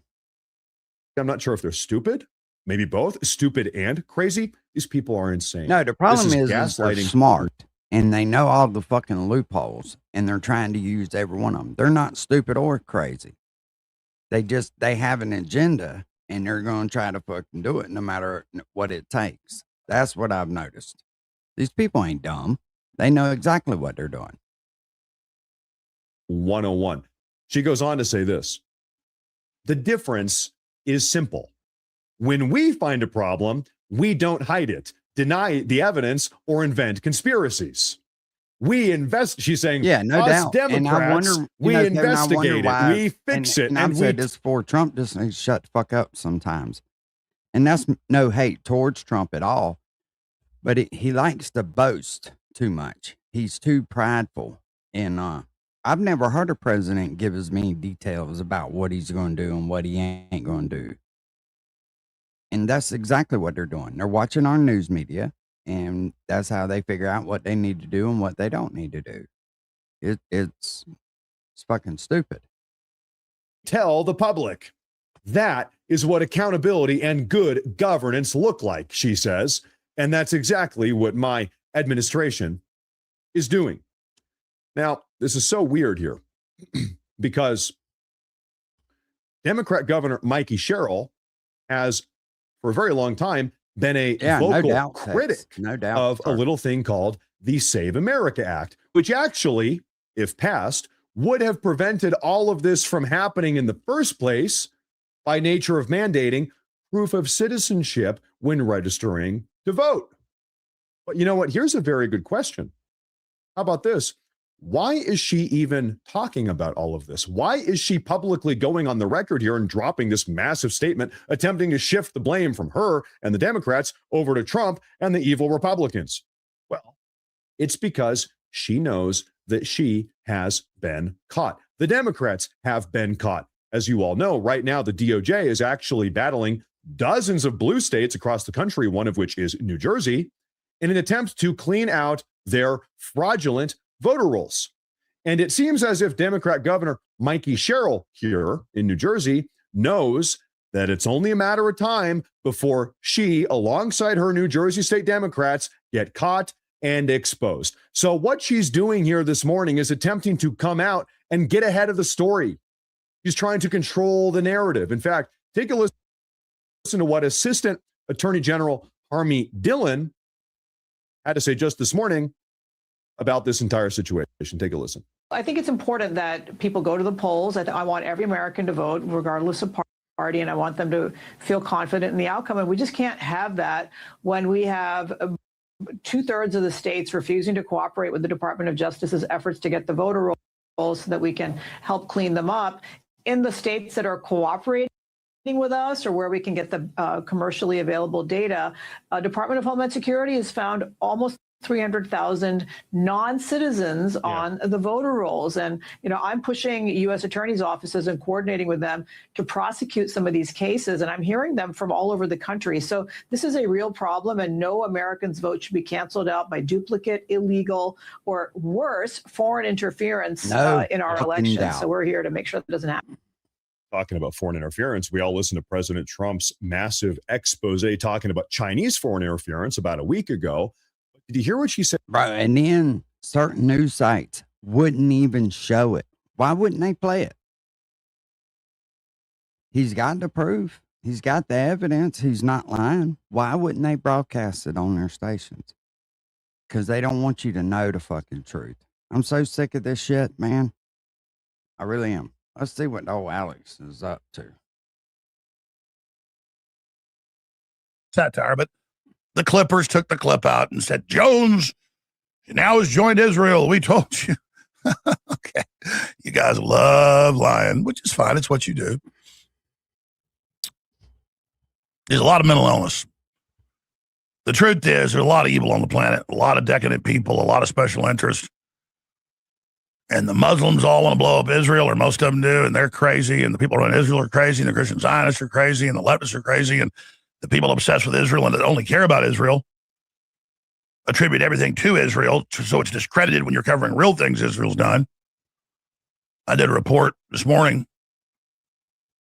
On my report, my little 3-minute satire about, let's just nuke the whole planet. It's the best thing to do. I mean, that's what Medvedev did like 2 years ago. He goes, well, since you're going to bomb Moscow, let's go ahead and just have a nuclear war. Sounds great. He's being sarcastic. And like a third of the comments on that video I put out on X that I shot in my car before I went for a hike, when I checked it, it was like, oh, we noticed you put out the China talking point. I did like an 8-minute video, and 90% of it was about Israel out of control, just like the last 48 minutes has been. And then I pointed out that China stands to gain with BlackRock by our economy folding, because they're designed during this crisis to weather the storm better. That goes in a lot of energy research because they're state centralized, so they don't care if their people hurt. And we're the ones that are about to collapse and go into receivership. The Chi-Coms won't let BlackRock do that. And I said, and the Chi-Coms are working with the deep state to steal elections. That's where the machines are made. I've been covering this for decades. You're all right. And it was like, look at you covering up for Israel. There's no way the little Chi-Coms ever did anything wrong. That's mental illness. When someone talks about the different power blocks, you can't even see it or hear it. when I'm literally bringing you the clips of the Israeli minister saying, ha, ha, ha, America's fighting and dying for us. And then there's levels above that as well, why the globalists and why BlackRock is so happy. But you don't want real knowledge. It threatens you. All you know is pattern recognition on Israel, so that then you can't even actually recognize how Israel fits into this because of the mental illness, because it's the only point you know. It's amazing. But here is Trump talking with the Lebanese president. So if we left right now, it would take Iran 20, 25 years to rebuild. Okay? And we're not finished at all. But if we left right now, it would take them a long time, years to rebuild. But we're not leaving right now. So we've had a big impact on Iran. If we didn't do what I did with regard to two things, the Iran nuclear deal done by Barack Hussein Obama, I terminated that. If I didn't terminate it, you wouldn't have Israel right now because they would have had a nuclear weapon years ago. And if we didn't do the B-2 bombers, knocking out the nuclear sites a year ago, one of the first things we did early in the administration, they would have a nuclear weapon. And you wouldn't have Israel. And in my opinion, you wouldn't have various other countries in the Middle East. They'd all be gone. They would have been terminated, extinguished. But I believe that by doing what we did, by terminating Iran, who's very evil people leading that country. You saw the number of protesters that they killed, 52. That's crazy. And again, there's a larger clip. We already pulled the articles up where he specifically asked him to get Israel out. And he says, no, Israel's going to leave. And then Ben-Gvir responded saying that's not going to happen. But we're live right now. We can add that in post when we post clips from the show up on X. I'm going to finish up with Israel and then move on to all the other topics that we're dealing with here and what the left and what the Islamicists are up to and what the Democrat Socialists of America are up to. But again, here's Ben-Gvir. I guess it's not just X statements. Here's Ben-Gvir, the national security head in Israel, saying we're not leaving no matter what Trump says. So that's coming up as well. I mean, this is just an orgy of information. But here's Joe Kent, who was on the War Room yesterday, powerful hour-long interview with my son, Rex Jones, while he's sitting in for the vacationing Harrison Smith, who certainly deserves it with his family. This is a guy that warned Trump, the Pentagon warned Trump, the Joint Chiefs Chairman told him this is going to be a disaster. But Kent resigned to get attention to this. Again, just 2 weeks in. Now we're 144 days in. And now he's issued another emergency warning to Trump. I suggest you watch the whole hour, but here's an excerpt. Here's my thing, right? So I've been advocating, if Joe Kent has left the administration, how does he have ongoing information, access to information abroad? He doesn't. He's just speculating at this point. Since I resigned for him to leave immediately. Right. And I've been trying to do so even more in the last, 24, 48 hours since we've tragically taken more casualties, and the Iranians have once again proven that they can probably make this much worse for us. I'm afraid that if the president continues to double down, which it sounds like he's doing, we are going to face a mass casualty event. Bro, did you see what I just seen? The motherfucker has got Christmas. This is a guy that warned Trump, the Pentagon warned Trump, the Joint Chiefs. I can't take somebody serious that's got fucking Christmas lights plugged into a brown extension cord. It's nowhere near December. Chairman told him this is going to be a disaster. But Kent resigned to get attention to this. Again, just 2 weeks. I've been advocating, Look right there. He's got a brown extension cord and Christmas lights up. How do you take somebody like this serious? Since I resigned for him to leave immediately. Right. And I've been trying to do so even more in the last, 24, 48 hours since we've tragically taken more casualties, and the Iranians have once again proven that they can probably make this much worse for us. I'm afraid that if the president continues to double down, which it sounds like he's doing, we are going to face a mass casualty event.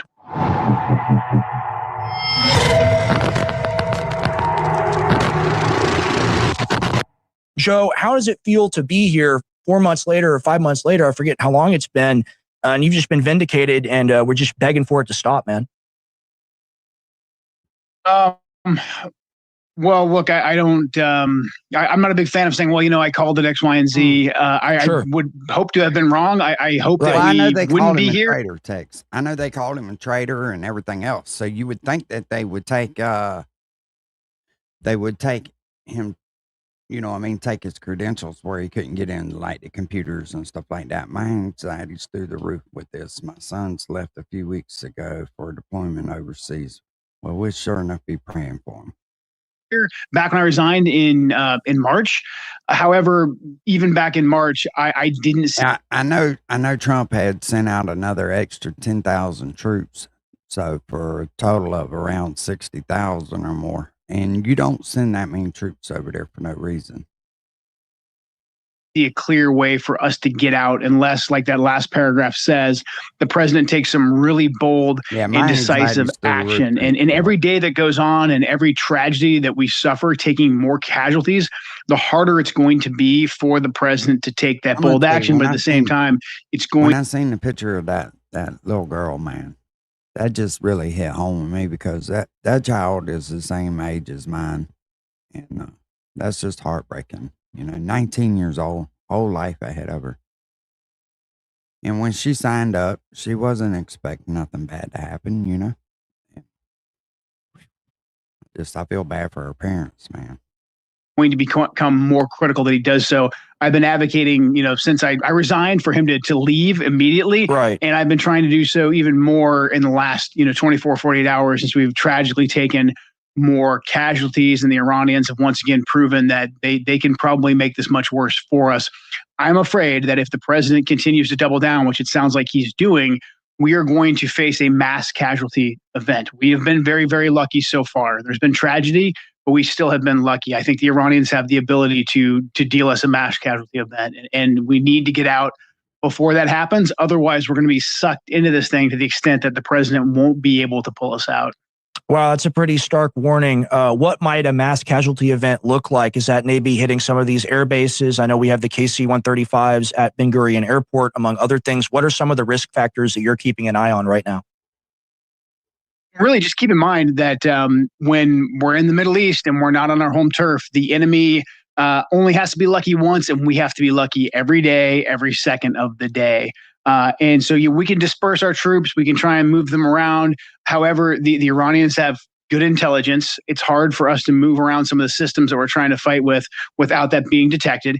And so basically, the Iranians have proven time and time again that through their ballistic missiles and through their drones, they can reach out and they can touch us. I am very concerned that President Trump's going to be tempted to do something more decisive and more aggressive to open the Straits of Hormuz as the noose tightens on our economic crisis and energy crisis here, in terms of potentially him putting boots on the ground.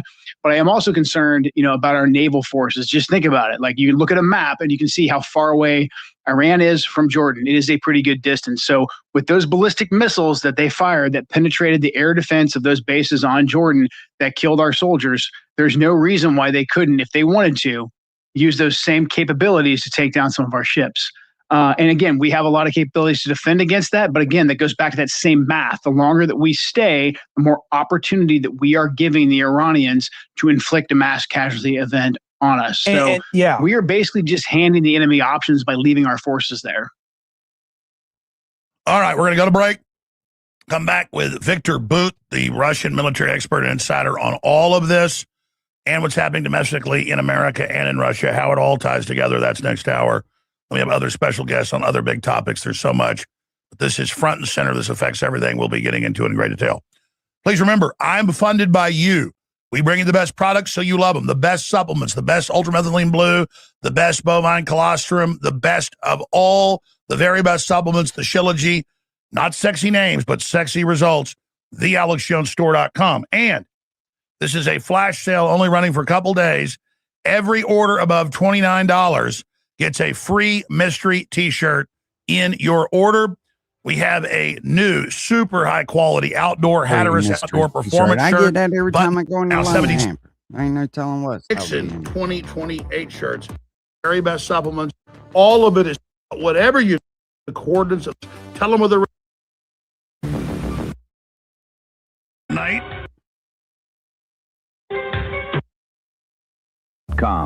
Share the tomorrow.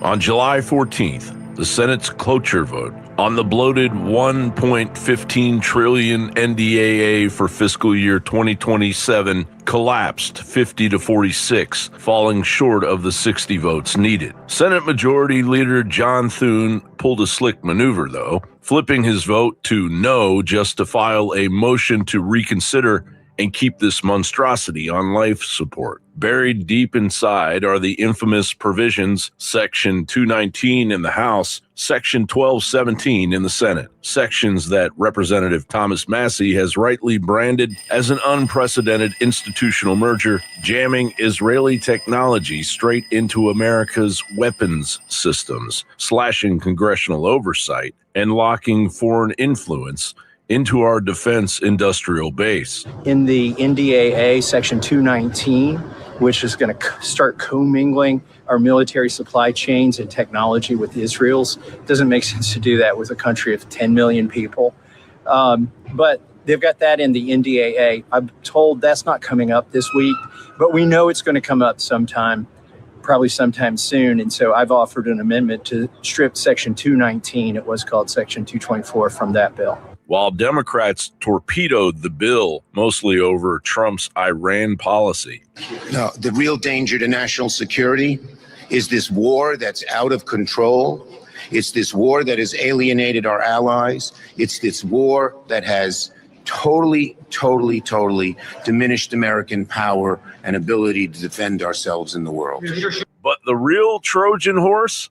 AIPAC's Uniparty pulled one of the oldest tricks in the book, dangling a shiny carrot on a stick while they ram the dagger of surrender deeper into our sovereignty. In a razor-thin procedural vote, the House bundled the SAVE Act that includes the toxic Section 219 Israel military tech merger, forcing Americans to swallow the unprecedented fusion of our weapon systems, supply chains, and defense industrial base with a foreign power just to get basic election integrity. You aren't getting real voter ID without handing over control of America's military future to Tel Aviv. How in the hell is this national defense, the fusion of U.S. and Israeli military tech, barely registered a whisper from the Mockingbird media? CNN, Fox, MSNBC, the New York Times, and the rest hammered the partisan gridlock angle nonstop, framing it as simple obstruction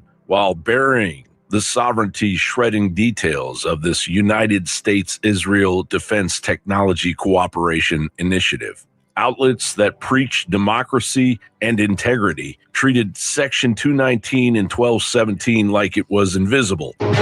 Breaking news tonight. The major health scare across the country is lettuce making a... Tex, let me ask you something. Will they be able to undo that 219 once Trump's out of office? Will they be able to untie Israel out of it? Or will that be like forever? Americans sick. Meanwhile, Arkansas Senator Tom Cotton is quietly hammering another nail into the coffin of American foreign policy independence. His Section 622 provision, now renamed 619, is still buried in the Intelligence Authorization Act for fiscal year 2027. The provision is a straitjacket forcing future presidents to expand and enhance intelligence sharing across virtually every sensitive domain in the Middle East, with strict limits on any president's ability to pause, reduce, or restrict that flow unless they can prove a specific and identifiable national security concern. This stealth provision remains a quiet time bomb, waiting for leadership to push it through, likely buried in a larger package when the timing is right to strike. As of today, nothing has moved in the Senate. Thune's motion sits ready while horse trading drags on. But the House is barreling forward this week, with the Rules Committee deciding today on Massie's amendment to strip Section 219. Patriots are flooding the lines, but the bipartisan blob keeps pushing this deeper fusion anyway. This NDAA isn't about defending America first. It's about entrenching forever wars, drafting our children into a hell pit, scoring foreign leverage, and forever entanglement. This is no time to fall asleep. Contact your reps and demand they kill these provisions before our military independence and our sovereignty is sold off for good. John Bound reporting for the... Fellow Americans, I'm back. The Nixon 28 collection is now available, and I must say, it looks tremendous. Go to theAliceJonesStore.com and pick yours up today. Not Richard Nixon. Main thing.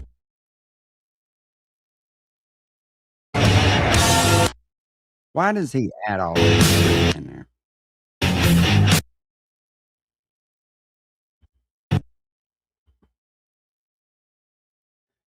Our team humanity on the ground and the sea, you better listen, because everything I've warned of for years exactly is happening.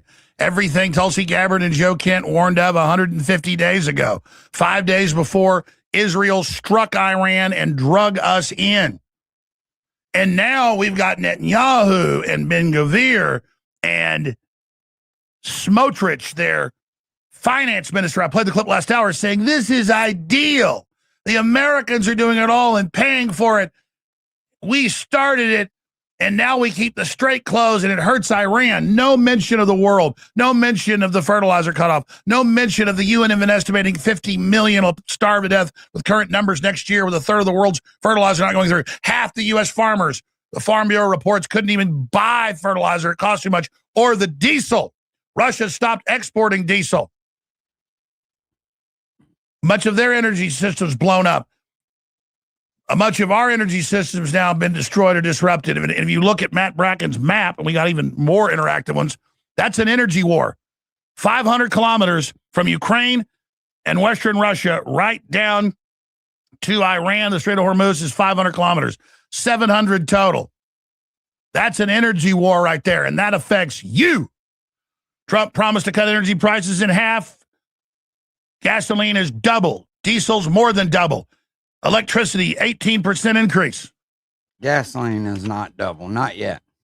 This is a new world war, and we've gone up in the threat escalation ladder. New York Times, Washington Post, Wall Street Journal all said the war has escalated to full war. Many experts calling it a new world war. All the ingredients, major powers lined up against each other, multi-front wars, mass death, infrastructure of civilians being taken out. Down a little bit where I'm at. It was at $3.99 yesterday. It's at $3.86 and $3.82. It's actually down a little bit. All want to blow up Israel, or most of them do, and they're crazy, and the people around Israel are crazy. And I think I fucked around and backed it. Package when the timing is right to strike. Sorry about that, y'all. I didn't mean to do that.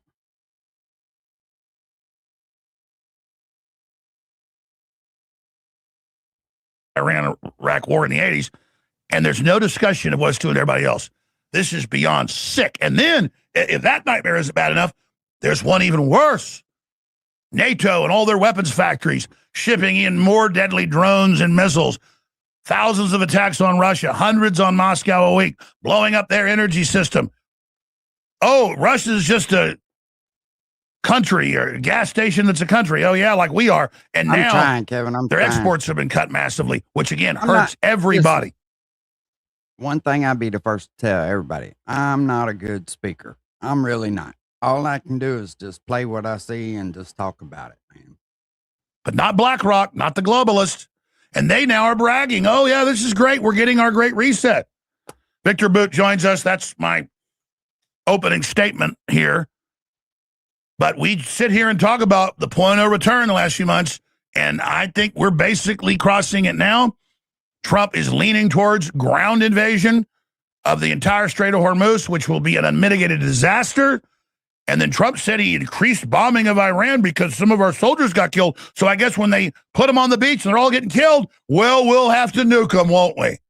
And just hope Pakistan doesn't nuke as they said they would. Hope Russia just sits there. Hope China. It's just roll the dice. Megalomaniacs running around, foaming at the mouth. That's who runs our countries.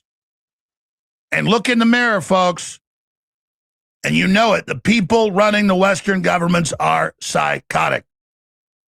The unelected EU, the national draft being set up. Victor Boot, real Victor Boot on X, former political prisoner, businessman, soldier, well-known, called the merchant of death by our corporate media, of course. It's absolute, just normal BS. Very smart guy. True that, Tex. True that. Also national leader, elected official. Victor, you just heard my rant. I mean, at this point, I can't believe this is even continuing. But we predicted it all. It's just continuing to escalate. So I guess we should talk about what's currently happening, and then you know even more than I do. I tell me if I'm wrong, but it looks like now we're off to the races. And if anybody wants to flee to the Southern Hemisphere, now's the time to do it. But if there's a full nuclear war, it'll just be like Road Warrior down there. So I guess it's better just to die here quickly. I mean, I'm serious. That's just where we are, is commit ourselves to God and just get ready for this. Or should people start civil disobedience and do what I did to get the Clintons out, where I had people screaming at them in events, calling them rapists, which they were, and that had a big effect. I mean, is it time? Is it time for the citizens to pull legal and lawful stunts to stop this? Can the Russians do national address to the world and warn everybody? I think people would listen to that, because it seems like we're all just sleepwalking into total doom. Victor, I know I have you on as a guest and I'm ranting. I am just beside myself. Then I see the foaming at the mouth, crazy eyes of the Israelis bragging how we're their slaves, bragging how they're in control, bragging how it hurts everyone but them, bragging how they're going to take all these countries. I'm sorry, go ahead. Well, you're absolutely right. And I guess, anybody in the position who see the full picture would, exactly like you, ranting, because we definitely sleepwalking into this basically Holocaust of entire humanity. No doubt. Because No we doubt. are in the World War III, and everything is set up, long time ago. A part of the economical reset, which we talk, look, it's artificially and very well planned. Not only pandemic, which will start running 6 years ago, but now we see artificially orchestrated hunger. As you said, even in United States, farmers can't afford to buy enough fertilizer. Okay, count how much it will reduce the production of the wheat, soybeans, corn. Now, the same situation because of heat and climate condition in France. They have a huge shortages of the produce. They will have definitely not the harvest of the grain like they expected. This apply for different other countries. Plus, because of Hormuz Strait was closed, there is a shortage of fertilizer in Africa, in Southeast Asia. So this is a huge, as you said, but it's a slow in process because it will hit maybe by the fall, maybe by the early winter, real shortage of the food stuff when we run out of the reserves. And this is number one. Second, as you mentioned, why on earth Ukrainians, well, I'm saying Ukrainians because definitely they received an order to start attacking on the refineries, trying to cut off and I absolutely convinced it was not for military purpose. They wanted that Russia would not export. So the price of the fuel will spike. They want to really bring to cliff the economy, world economy, and just push it. And this is what's happening right now. And as you said, the Israelis are in this situation. Instead of saying, oh, hold on, why we need to push America for this? Because they are in the neighborhood, and doesn't matter what, they will feel the consequences very quick. And if they are not attacking Iran and Iran choose not to attack Israel, doesn't mean if they're going to support the newest attack of United States on Iranian infrastructure, they definitely will get the answer because Iranians always do, eye by eye. If you hurt, the infrastructure or electrical grid, they're attacking, and I guess very, efficiently. American interest in the area. So where are we going? You're absolutely right. We're already in the hot war. And this hot war set everything. There is a single incident, single false flag, unneeded, to spark it. And then, as you said, it would be even too late to go to the southern hemisphere, because definitely will not help, because any tabletop games, and simulation shows if there is a false flag and there is a open Russia-NATO conflict, within an hour it goes to the nuclear exchange. And hope that the hotline between Kremlin and the White House will work, but I'm not sure, because with the position of the Trump and flip-flopping every time, definitely Russian leadership lost a confidence that he is calling the shot in the White House. Eventually, they need to call maybe Bibi and said, hey, hold this one, otherwise, everybody gonna die. I'm not sure who is in charge now. But at the same time, for us, Alex, now, at least we see the faces and we understand their setup. At least we know who is enemy of the humanity, who is pushing the 99.5% of the world population to the extermination. And it now depends on the position, as you said, of everybody who gonna say, hey, and ask himself the question, do I want to die in the nuclear war? Do I want to see my children, my country, everything I was standing for, to go through it? Who brought it to us? What kind of the conflict was there which we can't settle by the negotiations? It's the same true for the Ukraine war. It's the same true for the Iranian conflict. If you look on it, well, what's stopping the United States to really go further than the Memorandum of Understanding? It's passed already so many days, but it was not even a working groups to prepare text of the peace agreement. So either it was just from get-go a decision from the Trump administration just to win a pause to go through the 4th of July celebration and the World Cup, and when it's all over, immediately, a couple of days later, even the World Cup not yet finished, they went to again, to attacking Iran. That's really, really, strange coincidence. But on my book, definitely globalist, this in the final, attempt to orchestrate this war, and because they feel they have the last chance to do it. Well, here's the good news, and they even admit this, as you know.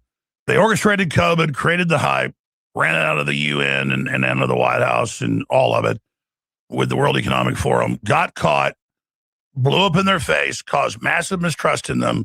And they'd always said, we'll use a disease X for control or a war or a financial collapse. And now they're wrapping it all together. So the good news is the globalists did fail in their permanent lockdown that they wanted to basically keep in place forever. It backfired. So they're not invincible. But when it comes to all-out war, you said it, the last ingredient is a false flag. And Joe Kent alluded to that. He said there's about to be a big mass casualty event, and when that happens, the push will be for total war. He was on the show yesterday, and of course, he's veiling it a bit, but clearly the next ingredient is Israel to set off a nuke or something and say Iran did it or something along those lines. And you see the confidence of Israel and the wild-eyedness when everything's stacked against them. They got an ace card up the sleeve, and I'm telling you, I think it's a nuclear false flag, Victor. Well, maybe, because at least now we know that the Israelis are in the front line of the globalist attack on the humanity.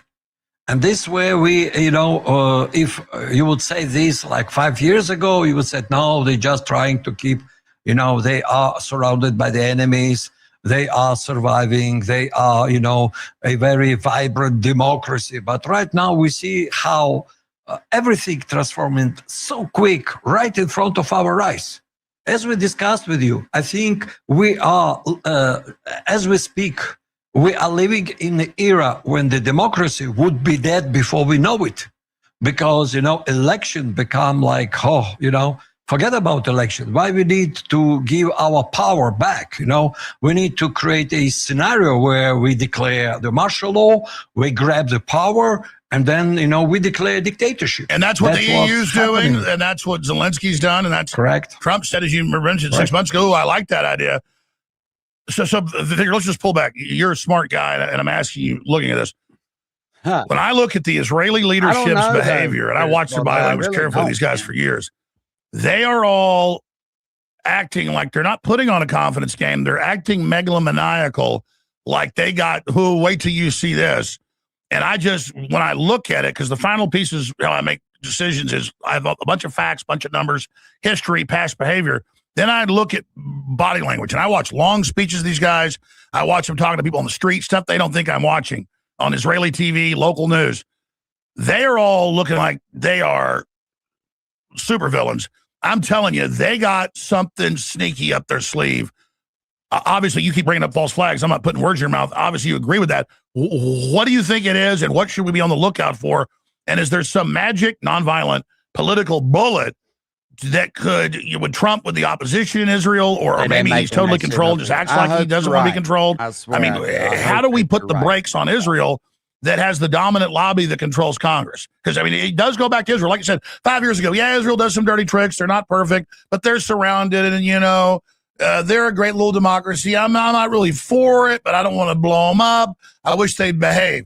Now they're literally beating their chests like King Kong on top of the empire where they're slaves and bragging, the Americans are fighting and dying for us. It's going to destroy them and destroy the strait's closed. That's hurting the Iranians. This is perfect. We love it. I mean, they're up there laughing and Ben-Gvir's stomping around saying we're taking all of Lebanon and going into detainees and beating them up on TV and going, look at my gas chambers. We're going to kill everybody in these. I mean, I tune in. It's like cartoon level. They're obviously gone. They're like demon possessed or something. What the hell's going on here?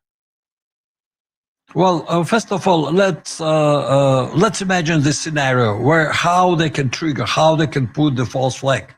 Well, I guess for them really to push the United States into all-out war and using the nukes, well, for them, the best scenario, orchestrate again the event, which would be very close to the level at least of 9/11.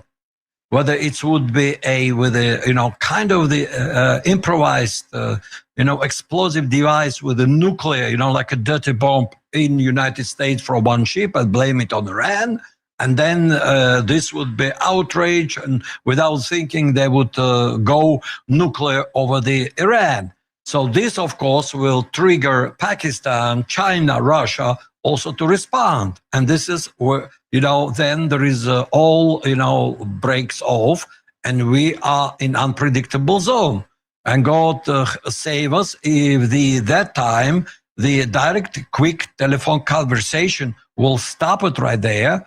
But as you correctly mentioned, Israelis have got their fifth column within the United States. And it's not only the OPEC who is strongest lobby in the United States, but also Christian Zionists who are now basically, at least, they declaring that they can take bullet for the Israel or die for interest of the, Jewish people, because this is a God-chosen people.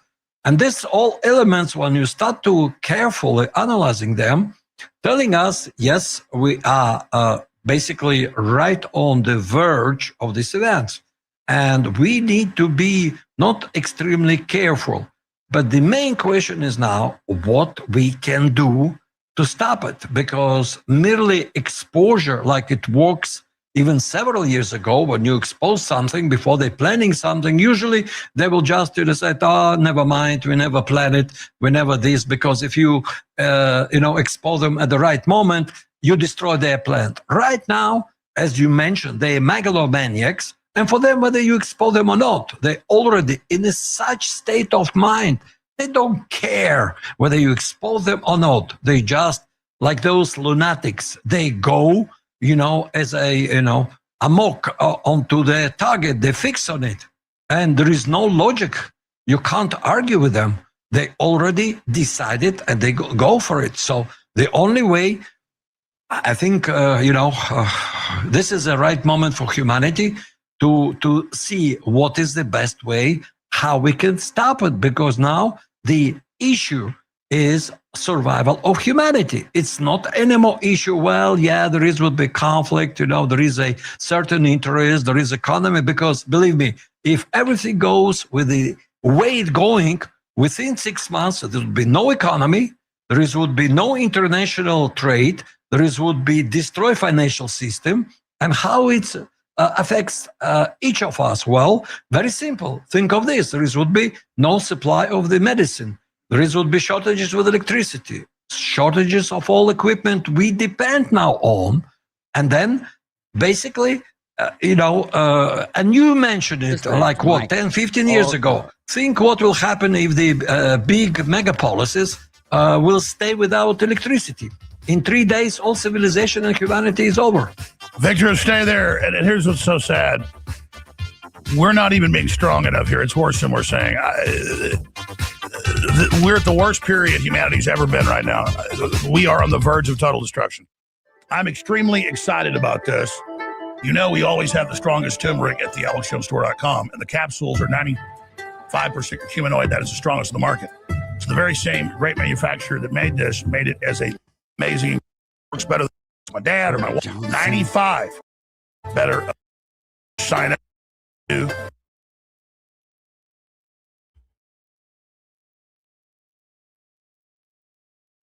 And they definitely fucking talk it up for sure.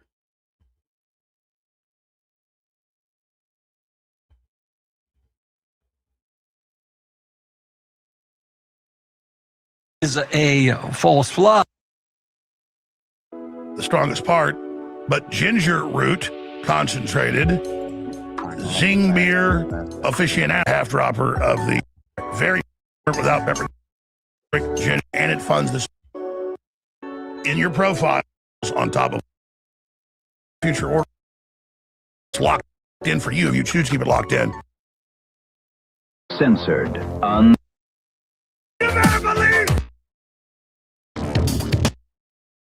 Corruption. It's Alex Jones. Turning all the top at the last 3 world government summits. Remember, they denied world government at Davos. Elon Musk video linked in on Zoom and said, look, I've met with most of you. I know you want to have a big war. You want to have a new outbreak. You want to use something like that to bring it down the old system, bring in the new. You cannot do a big war with 10 billion people and nuclear weapons. And he said, we got to transcend this cycle, and the elites have to stop using crises to get more control. And a lot of you have already abandoned ship and are just trying to hoard money and run off to the middle of nowhere. I mean, he told them all this, and that's not going to work. Your wealth is worth nothing if you don't stabilize civilization. And that's what Musk, at least on certain levels, has been doing. Though if he doesn't give the Pentagon all the satellites running a bunch of this, he knows he'll be thrown out instantly. But at least he's said and done things rhetorically and, tried to dial things back. And I'm not even lionizing Musk. I'm trying to explain to people, Victor Bout is very respected in Russia and around the world. He's not stupid. He's telling you what I'm telling you. I'm not dumb. And I already had the Pentagon report predicting all this, and I knew it was an accurate report because I know about the Strait of Hormuz and what the Iranians are going to do, and that all the past presidents wanted to go in there, and Israel wanted us to, and they all said no because the Pentagon said it's worse than Vietnam, 10 times worse than Iraq. It's got all these weapons, 93 million people surrounded by mountains. They'll close the damn Strait of Hormuz. If we build side pipelines, they'll just blow those up. And obviously the Russians and Chinese are giving them satellite guidance. And when we bitch about it, what do you think we're doing to them? That's what wars are like. When you walk up and punch somebody in the goddamn nose, they attack you back. And we are attacking people that have got thermonuclear weapons and submarines off our coast. And then the idiots call and go, we got submarines too. Yeah, we'll all die. Since we had mutually assured destruction, we almost killed each other a couple times, but it was never this close. The International Atomic Scientists Group agrees. The RAND Corporation agrees. Everyone agrees. I talked to military, high-level, low-level, special operations. 99% of them are against this. About 90% were against it when it started. They were just hoping it'd last 4 days, but they knew it wouldn't. Our military is against this. Okay? But they're there following their orders. And Hegg says to True Believer, which makes it even more dangerous. He actually believes all this messianic stuff. And I mean, I don't believe in God. I don't believe in his interpretation. And so when I'm ranting here with Victor Boot, I need to get out of my comfort zone. You need to get out of your normalcy bias. What's a normalcy bias? Guys, tell them the definition of a normalcy bias. Throw it on screen. It's when you live in normalcy so long that when bad things happen, you don't know how to respond. The dodo bird's the perfect example. Out there on that island, never had a predator, was all dead in a few years because the sailors would pull up. You could conk one on the head, bigger than a turkey, and they wouldn't even run. And one day they ate the final one. Well, I'm not a dodo bird, folks, and you shouldn't be a dodo bird. And the Russians lost 26 million people in World War II, the biggest death toll. They certainly are not dodo birds because they have it fresh in their memory of losing, what, a third of the population. When I sit here and I tell you this, I mean, I guess I should go back to Victor and just stop talking about the problems, as we all know. We predicted it. It's rapidly escalating. There isn't much more to escalate. We are in a minefield. We are in a fireworks factory with a flamethrower turned on. We're in a fireworks factory with a bunch of crazy monkeys on PCP running around with flamethrowers and hand grenades. Okay? And our elites have a normalcy bias. Trump is at the World Cup ceremony refusing to leave the stage and then saying he wants the photo op and then smiling and leaving. I mean, that's frontal lobe dementia. I'm sure he's got it now. You have cognitive operations, but you have judgment problems and you start acting like a mean little kid. Okay? I've had family, the great people. Usually happens to men. And the last year or two of their life, it's like you're with an evil 4-year-old, okay? And Trump is almost at the evil 4-year-old level. And so I'll just say this, if the problem, and I'm going to ask Victor this, the problem is the Iranians know they have most of the cards. They want us out. We won't do that. They want $300 billion. So I think they should have discretion here because it's the unstoppable force, the immovable object. They're asking for things that they can't get, but I understand their position. I understand they say Trump doesn't run things. Israel will just sabotage it. So I guess their position is let's just go down swinging. I know I'm ranting. The time we have, I apologize. I don't want to just hand wring here, but I don't see an off-ramp now. And the Israel lobby is so strong. Vance says he'd stop the war. Do we 25th Amendment Trump? The problem is the Democrats act like they're against the war, but they're on the AIPAC tit too. They actually haven't stopped it, though they finally voted the current defense authorization down because they wanted to report on the war and because of the Israel deal. So I guess the answer is a bipartisan coalition, and we 25th Amendment Trump.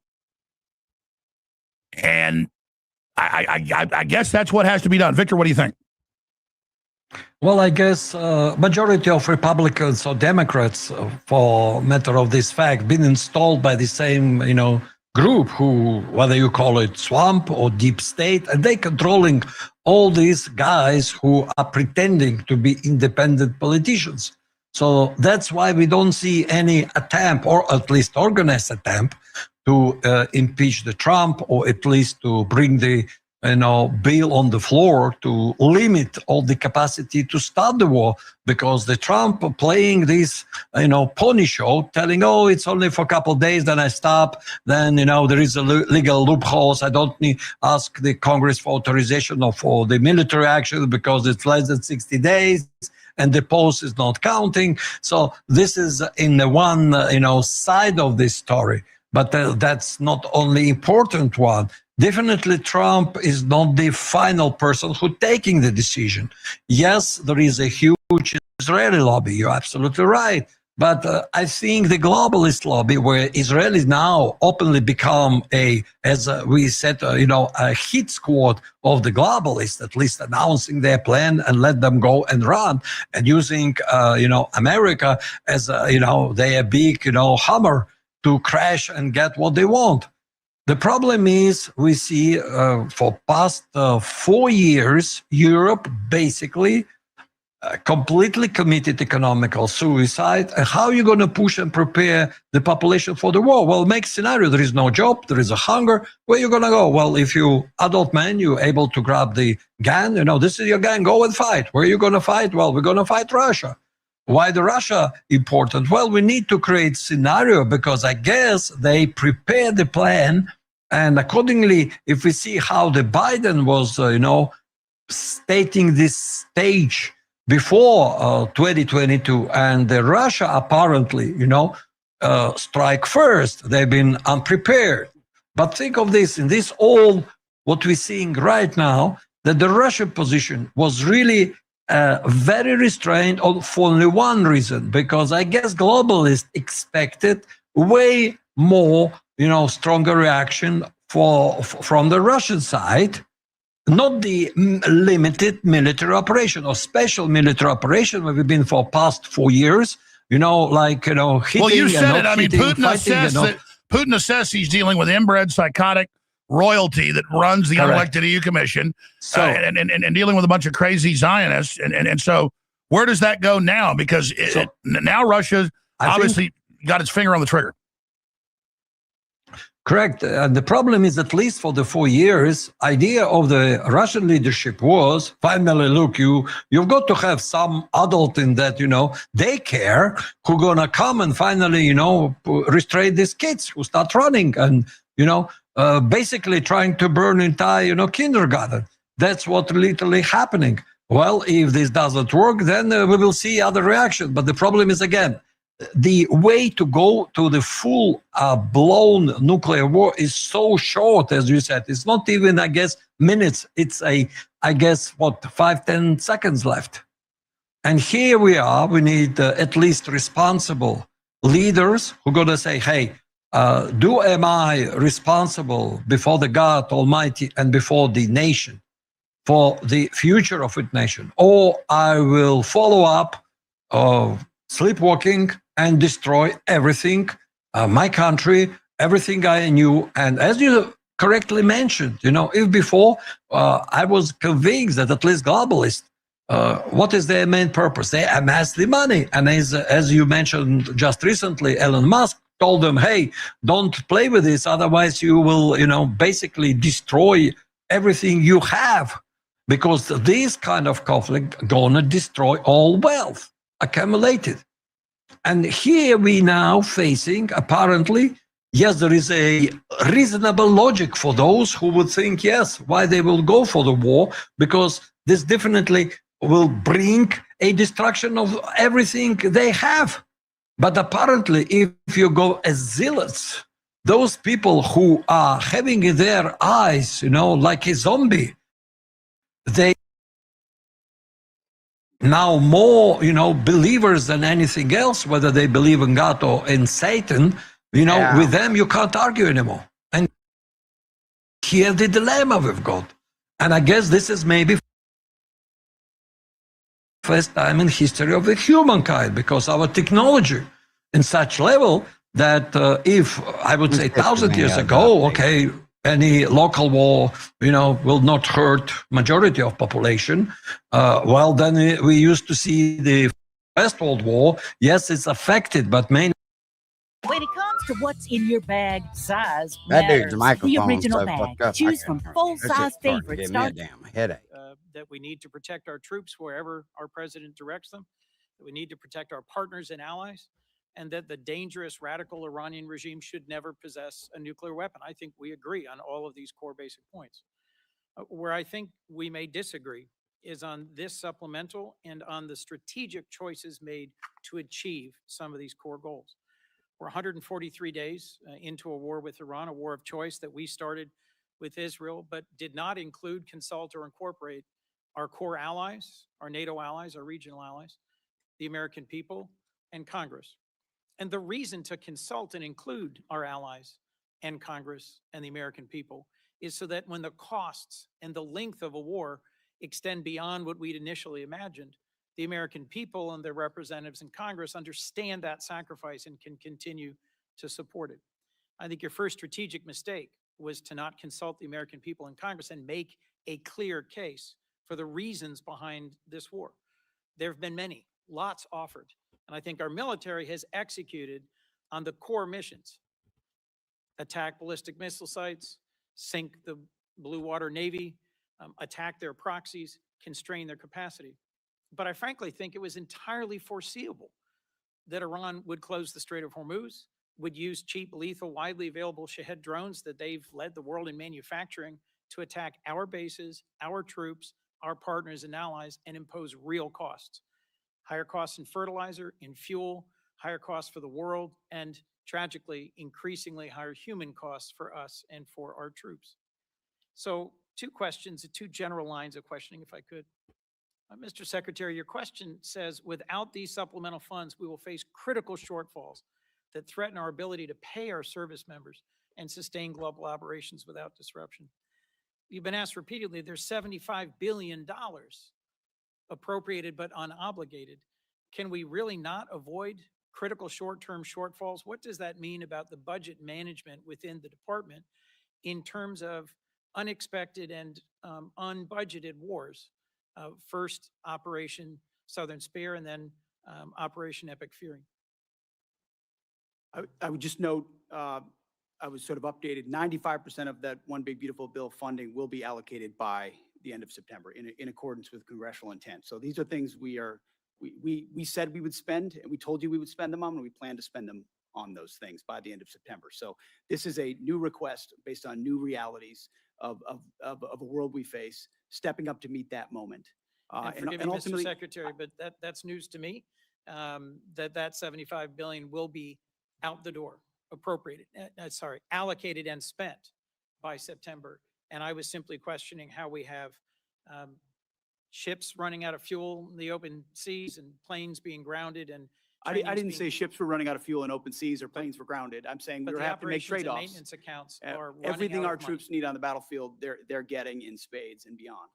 It's ultimately looking into the future. Can we invest above and beyond that, the types of munitions fast enough as we upgrade and modernize our force? That's what's at issue here in this 1.5 trillion, this supplemental and any other additional funding that comes. 2 quite different things, a $1.5 trillion base budget request and a now $76 billion supplemental. And I was simply going to point to Department of Homeland Security is sitting on nearly $100 billion in unobligated funds. You haven't requested reimbursement for the millions of, frankly, billions of dollars the department has spent on law enforcement. Second, we requested reimbursement and are getting a substantial reimbursement from DHS. That's good news, and that's news to me. And frankly, as we reflect on This the dude's a service and dick. sacrifice Oh, of those shit. Who put their lives on the line of this war, one of the things I've raised over This dude and is a over dick. and over is the ways in which this administration has dragged its feet on partnering with Ukraine in order to deploy the best-in-class sensors, detectors, and counter-drone systems to protect everything from Dover Air Force Base to our bases in the region, to our troops, to our partners. I want to see you focus on accelerating the defense of our troops and our nation, focus on accelerating the defense of our troops and this region, and a strategy that has a real chance at succeeding at the goals that we agree on. Because the strategy followed, I think, has no credible likelihood of success. Senator Britt. Thank you, Madam Chair. Appreciate all of you being here today. So since the beginning of the Putin's aggression into Ukraine, this body has passed 5 supplemental bills funding different portions of that war. You mentioned in your opening, Mr. Secretary, about not getting those munitions that had come through this body quick enough to Ukraine, and also being able to replenish those here at home. Can you talk a little bit more about that? Because I remember the previous administration dragging its feet after this body gave them directive as to what to do. So can you shed a little bit more light as to what you were talking about in your opening? Well, thank you for that question.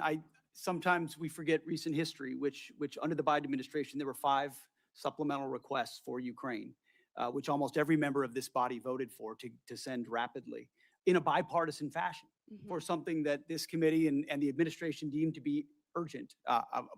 President Trump may take a different view, but that was the view of the Biden administration. And real quick, wouldn't you say it would be urgent to make sure that our men and women in uniform right now have everything that they need? I would argue providing for American men and women as opposed to Ukrainian men and women is a higher priority for the United States Senate. Now, so did 5 you just catch supplementals that? went to Ukraine, as good as that cause may be. Why is that righteous to do? But funding troops in harm's way right now, given the threat and what they're undertaking, this is partisan exercise. And so, It's Mr. hypocrisy. And I Mr. appreciate Secretary, you pointing it out. Real quick, Madam Secretary, question for you. When the Russia-Ukraine war started, we saw obviously cost go up around the world. In particular, in that region, we know that supplying of fertilizer, was tremendous. We also know Ukraine was top 5 when it came to wheat and corn and other things that we utilize, across the globe. It's my recollection that fertilizer went up about 55%. Obviously, if we were able to create stability there in the region and have peace, it would follow that then prices would likely go down over time within the agriculture world as well. Is that fair? Yes, that's correct. Okay, and when we're looking at the Ukraine and Russia war, and They're more worried about fucking trying to Ukraine. end Putin's aggression, trying to bring Mm. peace. General Kane, if we were to cut off the funding that Russia was getting, would it follow that that would be a driver that could possibly lead Putin to the table? Sarah, yes, and their economy's Thank you. struggling now. Thank you.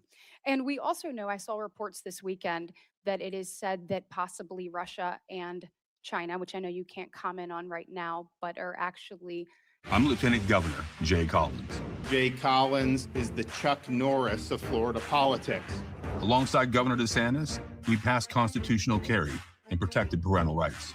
And our mission isn't finished. That's why I'm running to be your next governor. on the floor and passed, it would be huge with regards to Russian sanctions. Also want to just talk briefly about the dysfunction of this body. So my question is for you, Mr. Secretary, and you, General Kane.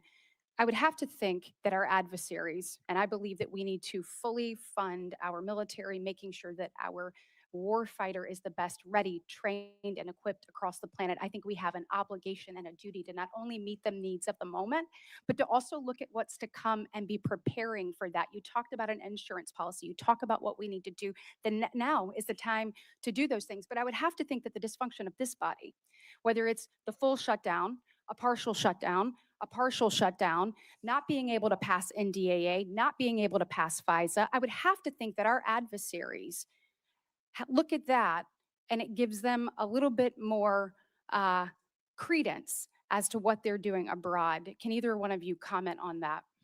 Thank you, Senator. That's why I've said, and I will continue to say, that the inability to properly fund this department, the Department of War, is probably the single greatest threat our nation faces. Whether or not we will make a generational investment in not just winning the wars currently, but deterring the wars of the future, given the step change in technology of this moment and the underfunding of the previous administration. You didn't mention continuing resolutions, which is a whole nother way our department has foolishly budgeted. So I appreciate you highlighting that. It's very true. Yeah, and General Kane, question for you. Obviously, a shutdown is a terrible thing for the Department of War and the men and women that you oversee. But I would assume that a CR is not much better. Can you comment on the effects of that? Ma'am, the department's done a lot of work to bind together founders, funders, and fighters as we look to the challenges that we face in the future. And a CR would hurt badly the effort to properly arm the joint force. I hope we can work together to do the right thing. Thanks. The people are depending on it. Senator Schatz. What a Thank you, Chair. bitch. Thank you, Secretaries and General, for being here. I want to start by paying my respects to First Lieutenant Tyler Feehan of Eva Beach, Hawaii, who was among those killed in Jordan this weekend while serving our country. His courage, selfless Yeah, somebody dedication, said, and get real. unwavering How commitment to long? Hold on, duty let me read that comment. reflect Somebody the said, very get best real. of our How armed long did our forces. troops We go extend without our pay? deepest And the condolences to his compliments family, about his loved giving our ones, troops the his same fellow food service choices members, she feels and remain entitled forever to. grateful No for his shit. sacrifice. Secretary, about 190,000 people in the state of Hawaii, believe it or not, voted for Donald John Trump. And I know a lot of them, and I represent all of them. And one of the reasons that they were enthusiastic about Donald Trump, and you, Mr. Secretary, was they thought that we were going to have a new foreign policy. And that I think, I'm paraphrasing, but I think you characterized yourself as a reformed neocon or some such thing. And people were pretty thrilled about the idea that we were going to, that America first in their mind meant that we were going to not do this kind of adventurism. And so I don't want you to answer me, I want you to answer them. And I want to walk through the sort of stated objectives of this war at the outset. Regime change. We now have a younger and more radical regime. Depleting, eliminating their conventional missile capability. It's true that we've depleted their conventional missile capability. It's also true that anything the Department of War sets out to do, it usually succeeds at. So the question is not, do we kick ass? It's when do we decide to use kinetic engagement to extend our power across the globe. And it's clear that Iran still retains enough conventional missile capability to attack our bases and our interests in the region. Now, it's true that the Blue Water Navy is destroyed. It's also true, and you know this, that the IRGC has something that you may not call a navy, but it's got capabilities to touch us with drones and missiles and lay mines in the Strait of Hormuz, preventing their nuclear capability. It's also true that if you bomb the crap out of a place, they're going to have less capabilities by the end of it. But it's also true that we have not eliminated their nuclear capability, and whatever duration we've set them back actually pales in comparison to the, and I'll say it, the Obama nuclear deal, which we did without having to put our people in harm's way. And then the last objective, which has become a new objective, is open up the Strait of Hormuz. But the Strait of Hormuz was open before this war started. And so you tell my constituents why this war is going so well. I think you did accurately portray me as a reformed neocon, and members of our generation in Iraq and Afghanistan watched administrations on both sides try to project some remaking of a society in the image of America that spent thousands of lives. I mean, in Iraq, 15, I don't know the exact number, but tens of thousands between Iraq and Afghanistan, men and women lost. President Trump said, we're not fighting stupid wars like that again. And he hasn't. That's why we haven't been trying to remake Iranian society, but simply in a Escape the indoors with Cutter Backyard Bug Solutions. From lawn treatment that lasts all. And he has said as a candidate, and he said as a private citizen, Iran can never have a nuclear weapon because radical Islamists with nuclear weapon will wield it over our head in perpetuity. Secretary, so President Trump ran on fighting wars differently, and we're doing so overwhelmingly. And he was very clear as a candidate that Iran can never have a nuclear capability. So I think he's directly on par with exactly what he said. Let me get a question back in here. I think we're understanding the limits of air power here, because we're basically at a stalemate. Someone says the Strait of Hormuz is closed, and we say, well, we got a naval blockade, and we're just going to see who blinks first. And the truth is, in order to sort of change the balance here, change the equation here, some kind of escalation would have to be considered. And if you're taking that off the table, then we are in a holding pattern. And I go back to the original 5 objectives, and none of them have been met. Some of them have changed, but none of them have been met. And with gas at now 402, with the Brent crude hit 90 today, up from 70 2 weeks ago, gas up about $1 nationwide, about $1.50 in the state of Hawaii. People want to know, why are we even doing this? Senator Fisher. Go ahead. Thank you, Madam Chair. Secretary Hegseth, I appreciated your perspective. This shit on here is a focus waste of on fucking four-year time. war in comparison to a 4-month war with a nuclear adversary. And I thought it was very well said. Thank you. If we want to support Ukraine going forward, I think the best way to do that is to dramatically increase munition production. And we need more interceptors. We have to be able to move forward. So do our allies and our friends. And let me emphasize that this supplemental does that. This is what we're talking about here today. It's one of the things that we're talking about. As a member of the Armed Services Committee, one of my priorities for over 5 years now has been on munition production. General Kane, what happens if Congress doesn't fund this $21 billion request for additional munitions? Well, ma'am, there's been a lot of work done by the department to partner with the private sector. I'll acknowledge some of the efforts that the private sector is doing to utilize their own capital. Let's put that on hold for now. Let's see what Fox is saying right now.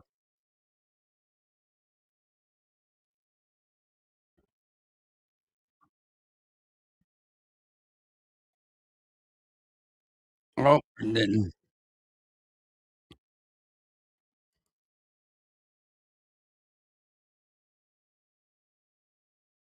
much else, but they can reach their neighbors still. You are in the Faulkner Focus. Iran launched more attacks against our allies in the region this morning. Our partners, our friends, the Abraham Accords, those people who are with us. Kuwait, Bahrain on the list of people who are taking incoming now. Their militaries are trying to intercept the attacks coming from Iran. Why there? Well, they can't reach much else, but they can reach their neighbors still. And while the United States escalates its strikes on Iran for the 10th straight night last night, the latest wave comes after the death of 3 American soldiers during those Iranian attacks. The president posted, every time Iran kills an American soldier, they will pay for that killing many times over. A former Trump administration official here. The Iranians have consistently now targeted American soldiers as far afield as Jordan. They're targeting American bases. The president's going to hit back, and he's going to hit back hard. I think that right now the American people are interested in trying to find a way to protect the men and women who are over there, to protect our assets in the region, but to bring this conflict to the type of conclusion that the president and the vice president were looking for when they signed the MOU that Iran has not honored. The MOU, Memorandum of Understanding, seems so far, and that was just a few days ago. Iran reneged again. Retired U.S. Army Lieutenant Colonel Darren Gobb will be with me in moments. I want to start off with Chief Foreign Correspondent Trey Yingst in the Middle East. Well, look, Trey, this affects every country in that region at this point, with Iran just doing what Iran does. Yeah, Harris, good morning. Absolutely. As recently as last hour, the Iranians were launching new attacks against U.S. allies, including Kuwait and Bahrain, sirens sounding there. And the Jordanians say they shot down at least 5 incoming Iranian drones earlier today. This does follow a heavy night of U.S. strikes against Iran, the 10th consecutive night aimed at reducing Iran's ability to threaten vessels in the Strait of Hormuz. U.S. Central Command released a statement saying since early May, CENTCOM forces have helped facilitate the transit of approximately 900 commercial vessels and 450 million barrels of crude oil. They went on to say American forces remain postured and prepared to hold Iran accountable for unwarranted aggression towards civilian mariners seeking to freely and openly transit the strait. Early this morning, Iran attacked another tanker off the coast of Oman, forcing the crew to evacuate, according to a maritime tracking group. Iran's foreign ministry spokesperson was asked this week about the possibility of U.S. forces entering Iran. This was his response.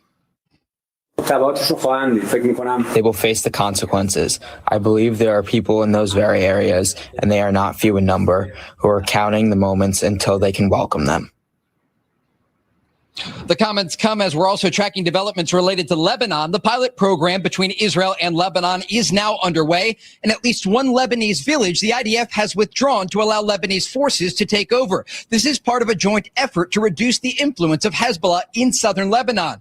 Now, today, President Trump will meet with Lebanese President Joseph Aoun at the White House. The pair are scheduled to discuss the normalization with Israel and efforts to disarm Hezbollah. Harris? Trey, thank you very much. Let's welcome in now retired U.S. Army Lieutenant Colonel Darren Gobb, served as a Black Hawk helicopter pilot and a battalion commander. Lieutenant Colonel Gobb, right now, Pickaxe Mountain is front and center. I mean, if we know that Iran is moving nuclear material there, what does that inform us of exactly? Well, Harris, the first thing it informs us of is that Iran's not going to give up on the nuclear ambitions, and they never intended to. And so that's going to put Pickaxe Mountain right in the middle of the circle for future targeting. I would imagine that would come fairly soon once the intelligence is confirmed and the capabilities that we have are called upon and able to accomplish the mission of, if not necessarily penetrating fully into the mountain, at least enough to make sure that they can't keep using it like that. So I imagine you'll see something regarding that fairly soon once we know exactly what we're dealing with. Well, look, I am curious to know just about the positioning of what some of these would-be targets. Is that far from the city of Tehran, their capital? I mean, because it seems like now everything is on the table. If we go into full-scale war, you know it is. Yeah, everything's on the table. And frankly, from the perspective of distance, Pickaxe Mountain is not far from Tehran in general. What's up, but neither Brady? is anything in Tehran or in Iran in general right now either. It's when you look at how we're trying to isolate the strait, specifically with these 10 days of targeting over very recently, of course, then we're going to try to do potentially the same thing with Iran in general from the, specifically the eastern and northern border with some of these bridges that go into allied countries or supporting countries. I think it's funny that they're using Iran, as backup logistics Iran, means. whatever you want to call it, Iran, tomato, but they celebrate taking a drone down, right? And we were wiping their fucking everything that they got out, but they'll celebrate taking a drone down. That right there alone tells you the difference between our military and their military. As they've lost their ability to use the strait so much. So I would expect you're going to see an expansion of this to very specific and high impact military targets nationwide. Let's talk about expansion from Iran's point of view. They're going to use their terrorist proxies, and one of them would be the group of Houthis in Yemen. And they already are working to cut off Saudi Arabia's point at a key strait there and key waterway there so that they can't get ships in and out. Look, that was kind of the go around for many countries per, access to Saudi Arabia to get oil. What does that mean? Well, ultimately, is Iran sticking to its ultimate and larger vision that it's had for decades, which is the ability to dominate everything through Shia fundamentals and terrorism from Tehran through Baghdad to Damascus and into Lebanon itself, and then move south to be able to control those critical waterways. This is them trying to do that through the Houthis, even while they've lost a lot of ground in Iraq and Syria, and right now potentially. Speed up new construction and remodeling jobs with Froth Pack. I do think they'll nuke them before they let them do that, though. Foam system. It's an all-in-one system for Lieutenant Colonel Gobb, I'm going to cut in with breaking news. Please stand by for me. The President of the United States welcoming the President of Lebanon. This is Joseph Aoun. He is there to talk about the situation that's affecting his neighbor, Iran to the north, and to the south, Israel. And who's controlling that now? Israel versus Hezbollah, run, owned, operated by Iran. Can these two men come to an agreement where Lebanon's military has more support and they can take back their country from the hands of terrorists? It's crushing their economic situation right now because people are focused. Let's listen.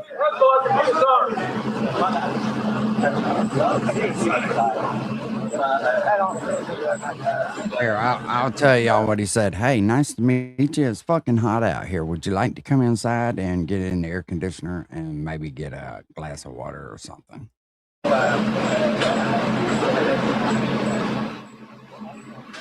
I'm going to ask our team to roll that back. And in a moment, we will play what the president said. I talked over it inadvertently, and we need to know what that was. So bad on me. We're going to show it to you as soon as we can.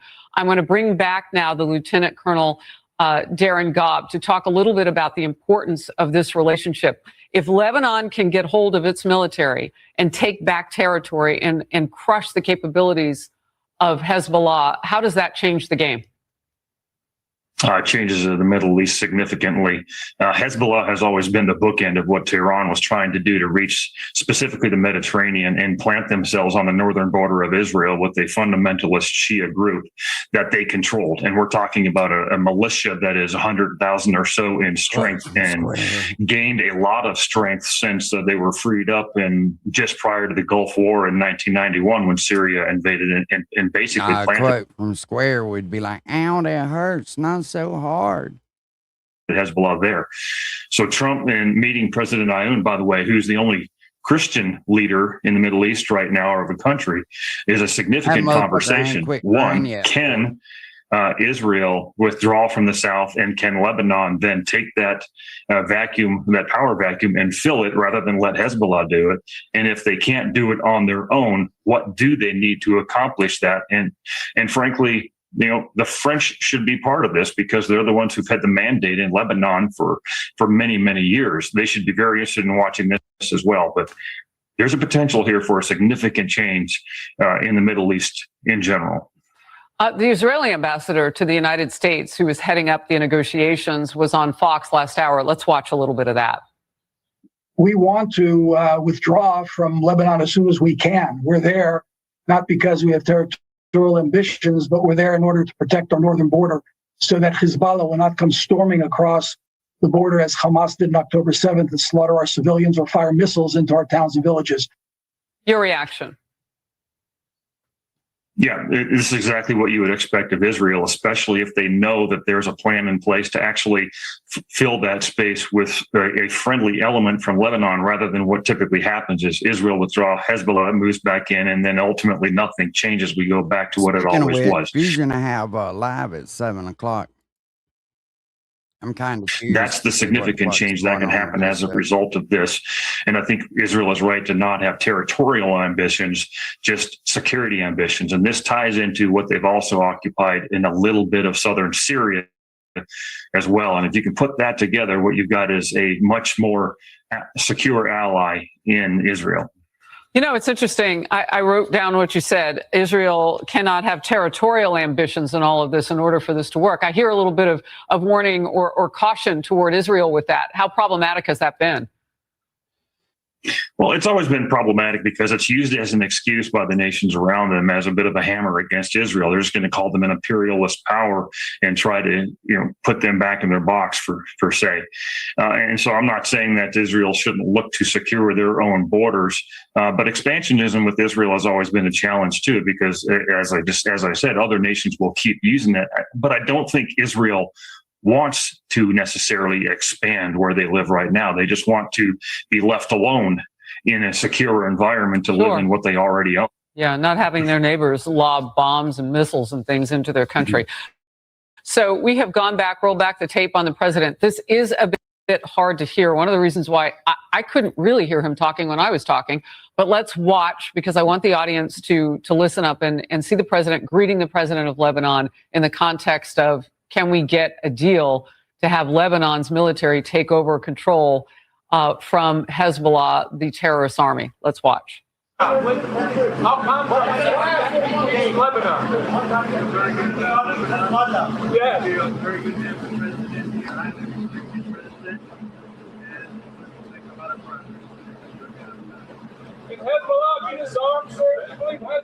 So the president saying there, Lieutenant Colonel Gobb, that, you know, obviously welcoming the president from Lebanon. Very good to have him here. Very respected. I'm quoting him there.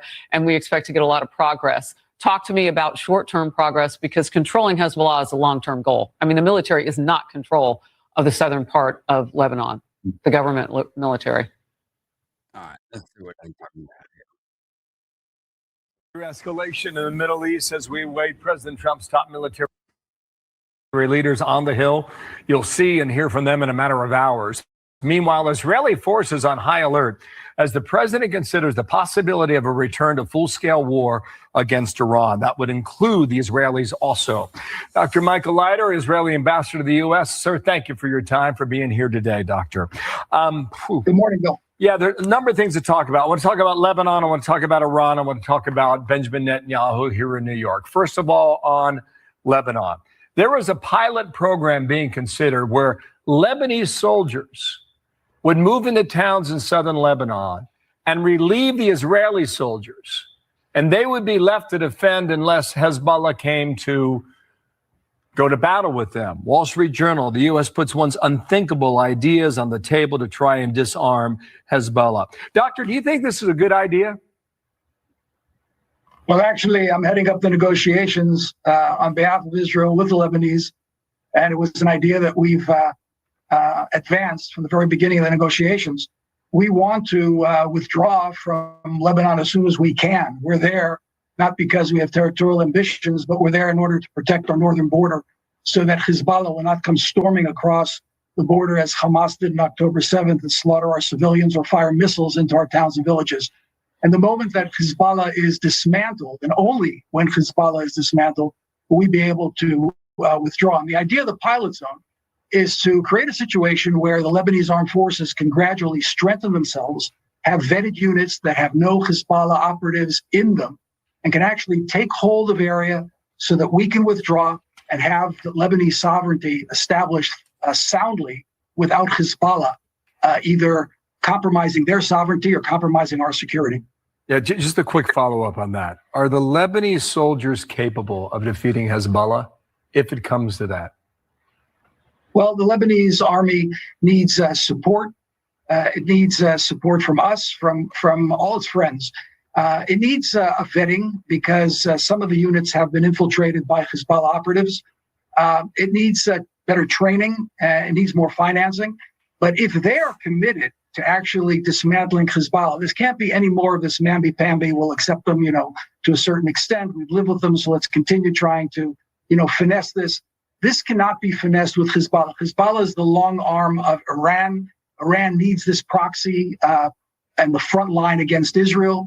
So they basically occupied Lebanon. They've deprived Lebanon of their sovereignty. Lebanon wants them out. We want them out. And if we support Lebanese armed forces enough and guarantee that the president now has the support he needs in order to really rid the country of this Hezbollah domination, then yes, it can work. Maybe get a handshake from the Lebanese government to the Abraham Accords, and that would be historic as we await that possibility.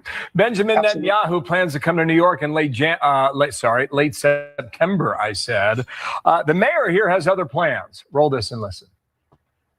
He's the subject of this arrest warrant for alleged crimes against humanity, for war crimes, and he's the architect of the genocide against Palestinians in Gaza as Israel's prime minister. I believe that when someone is charged with an international criminal court warrant, it's something that should be taken seriously. So the president yesterday afternoon said under no terms will he be arrested. Just your reaction on what we heard from the mayor. Well, I think Mr. Mamdani was elected to remove New York's garbage, not to heap his own garbage on the Jews. This has a long history. It goes back a long way, and it's called anti-Semitism. Whenever you have your own problems, you just blame the Jews for it. And this, Mr. Mamdani's case, he's talking about crimes against humanity. He represents an ideology that has more crimes against humanity in the 20th century than any other ideology. Communism is responsible for 100 million people murdered. And he's trying to bring that communism to the United States. He should just concentrate on his own problems in New York and not try to elevate himself in his own stature by taking on one of the leaders of the free world, who has been very much a Churchillian leader of Israel during wartime and has been a great partner with the United States in fighting Iran and its proxies. Michael Leiter, the Israeli ambassador to the U.S. Thank you for your time, Doctor. What a Thank you, Bill. Good morning. I have no idea. Be sure to like and subscribe for all the. But I am curious to see what old Sir John Kennedy. had to say to Hegseth. Thank you, Madam Chair. Thank you all for being here today. General, in the war between Russia and Ukraine, who do we want to win? Sir, I want Ukraine to win. Is Russia America's friend? I'm sorry, sir, I couldn't quite hear your question. Is Russia America's friend? I think that depends on your definition of friend. I think it's a complicated relationship. But no, I don't think they're our friends. Thank you. If we could cut off Russia's cash flow, which depends substantially on its sale of oil, would that help Ukraine win? So I think militarily, anytime you can restrict resources and cash flows against an adversary. General, I That's have a good so thing. much respect for you. Yes, sir. But I have so little time. Yes, sir. I'll try to be Just briefer. Give me succinct answers. Yes, sir. It would assist a. Would help, wouldn't Yes, sir. Yes, sir. Okay. If we could stop people, entities, and countries from buying Russia's oil, that would help cut off its cash flow, wouldn't it? Yes, sir. We have a bill Problem to do is that. we fucking As- need it. Oh, Thank you, shit. Chairman Collins, Ranking. Problem is we fucking need it. Senator Kennedy. Help. Help. Thank you, What's Madam up, Chair. Public Thank you Enemy? all for being here today. General, in the war between Russia and One. I'm sorry, sir. I couldn't quite hear your is question. Russia America's friend? Fuck no. I don't think they're our friends. Thank you. If we could cut off Russia's cash flow, which depends substantially on its sale of oil, would that help Ukraine win? So I think militarily, anytime you can restrict resources and cash flows against an adversary. General, I That's a have good so thing. much respect for you, Yes, sir. but I have so little time. Yes, sir. The problem is now they'll sit up here and bitch about gasoline having a higher cost, but they want to fucking cut off Russia pumping oil in to the world economy. Now you can't make that make sense to me. I'll try Could to you be just briefer. Give me succinct answers. Yes, sir. It would assist a. Would help, wouldn't Yes, sir. Yes, sir. Okay.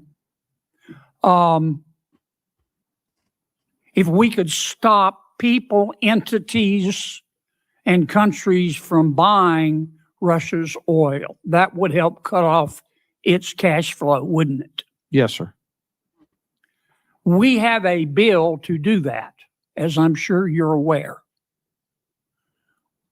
We have the votes today to pass it overwhelmingly. I also have enormous respect and admiration for our majority leader, Senator Thune. But I hope everybody on this panel will today contact Senator Thune and ask him to bring that bill to the floor. We should vote on it at a minimum of next week. Some of my colleagues, General, want America to just stop in Iran. End the blockade, bring all of our warriors home. What would be the consequences of that, in your estimation? So I think termination criteria is always a political decision. However, I assess that Iran will continue to be a challenge moving forward. So we have to be thoughtful. Will they about that. put tolls on the strait? I don't know, sir. That's a decision that's a hypothetical and will depend on what happens. It's not in the future. hypothetical. We've got a blockade to stop them. We do, sir. That's General, putting I want you economic to look me in pressure the on eye. Iran. I'm not asking you for, I'm not trying to get you in trouble. I know your advice to the president is private, but this is serious as 4 heart attacks and a stroke. Now, what happens if we come home and end the blockade to the world? Sir, Iran has the potential to continue to be a threat and we will need to prepare military Will they options to toll do the that. strait? Sir, that's a hypothetical question, and I don't know the answer to that. Oh, it's not hypothetical. We come home. It's not going to be hypothetical. You know that, General. And I do too. And I appreciate your discretion, but we're down to it.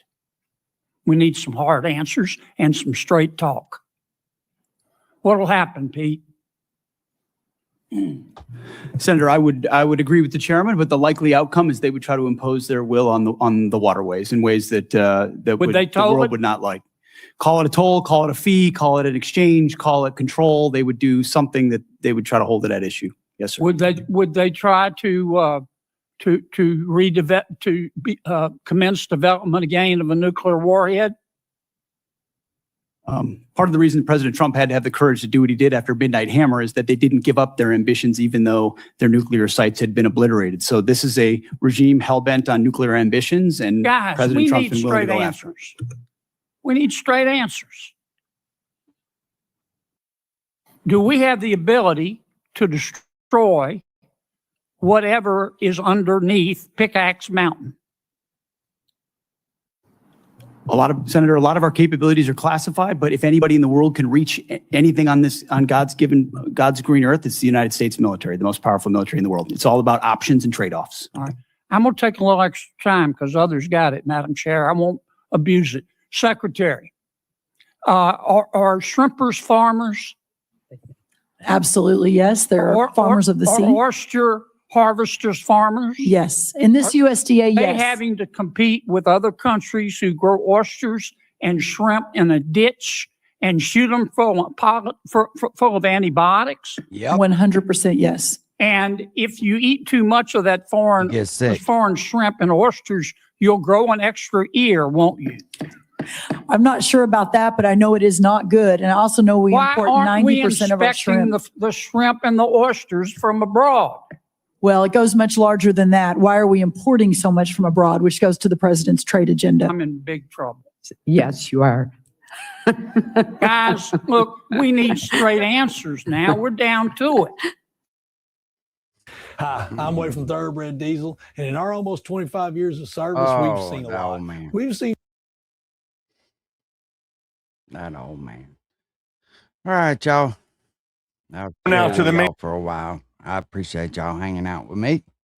And we will check back tomorrow, more than likely, and see what the hell's going on. Hopefully we got something else happening. They figured something out. Something. I don't know how much more longer the stalemate to take place. I think that the blockade is one of the strongest things that we can do. I don't want to go to a nuclear war. I just don't want to see it. And I think it's more because of the fear of the outcome of what'll happen if they do and where to go. But I'm sure I'll see some of y'all over there at Fusions Live tonight. Y'all have a good evening. Later.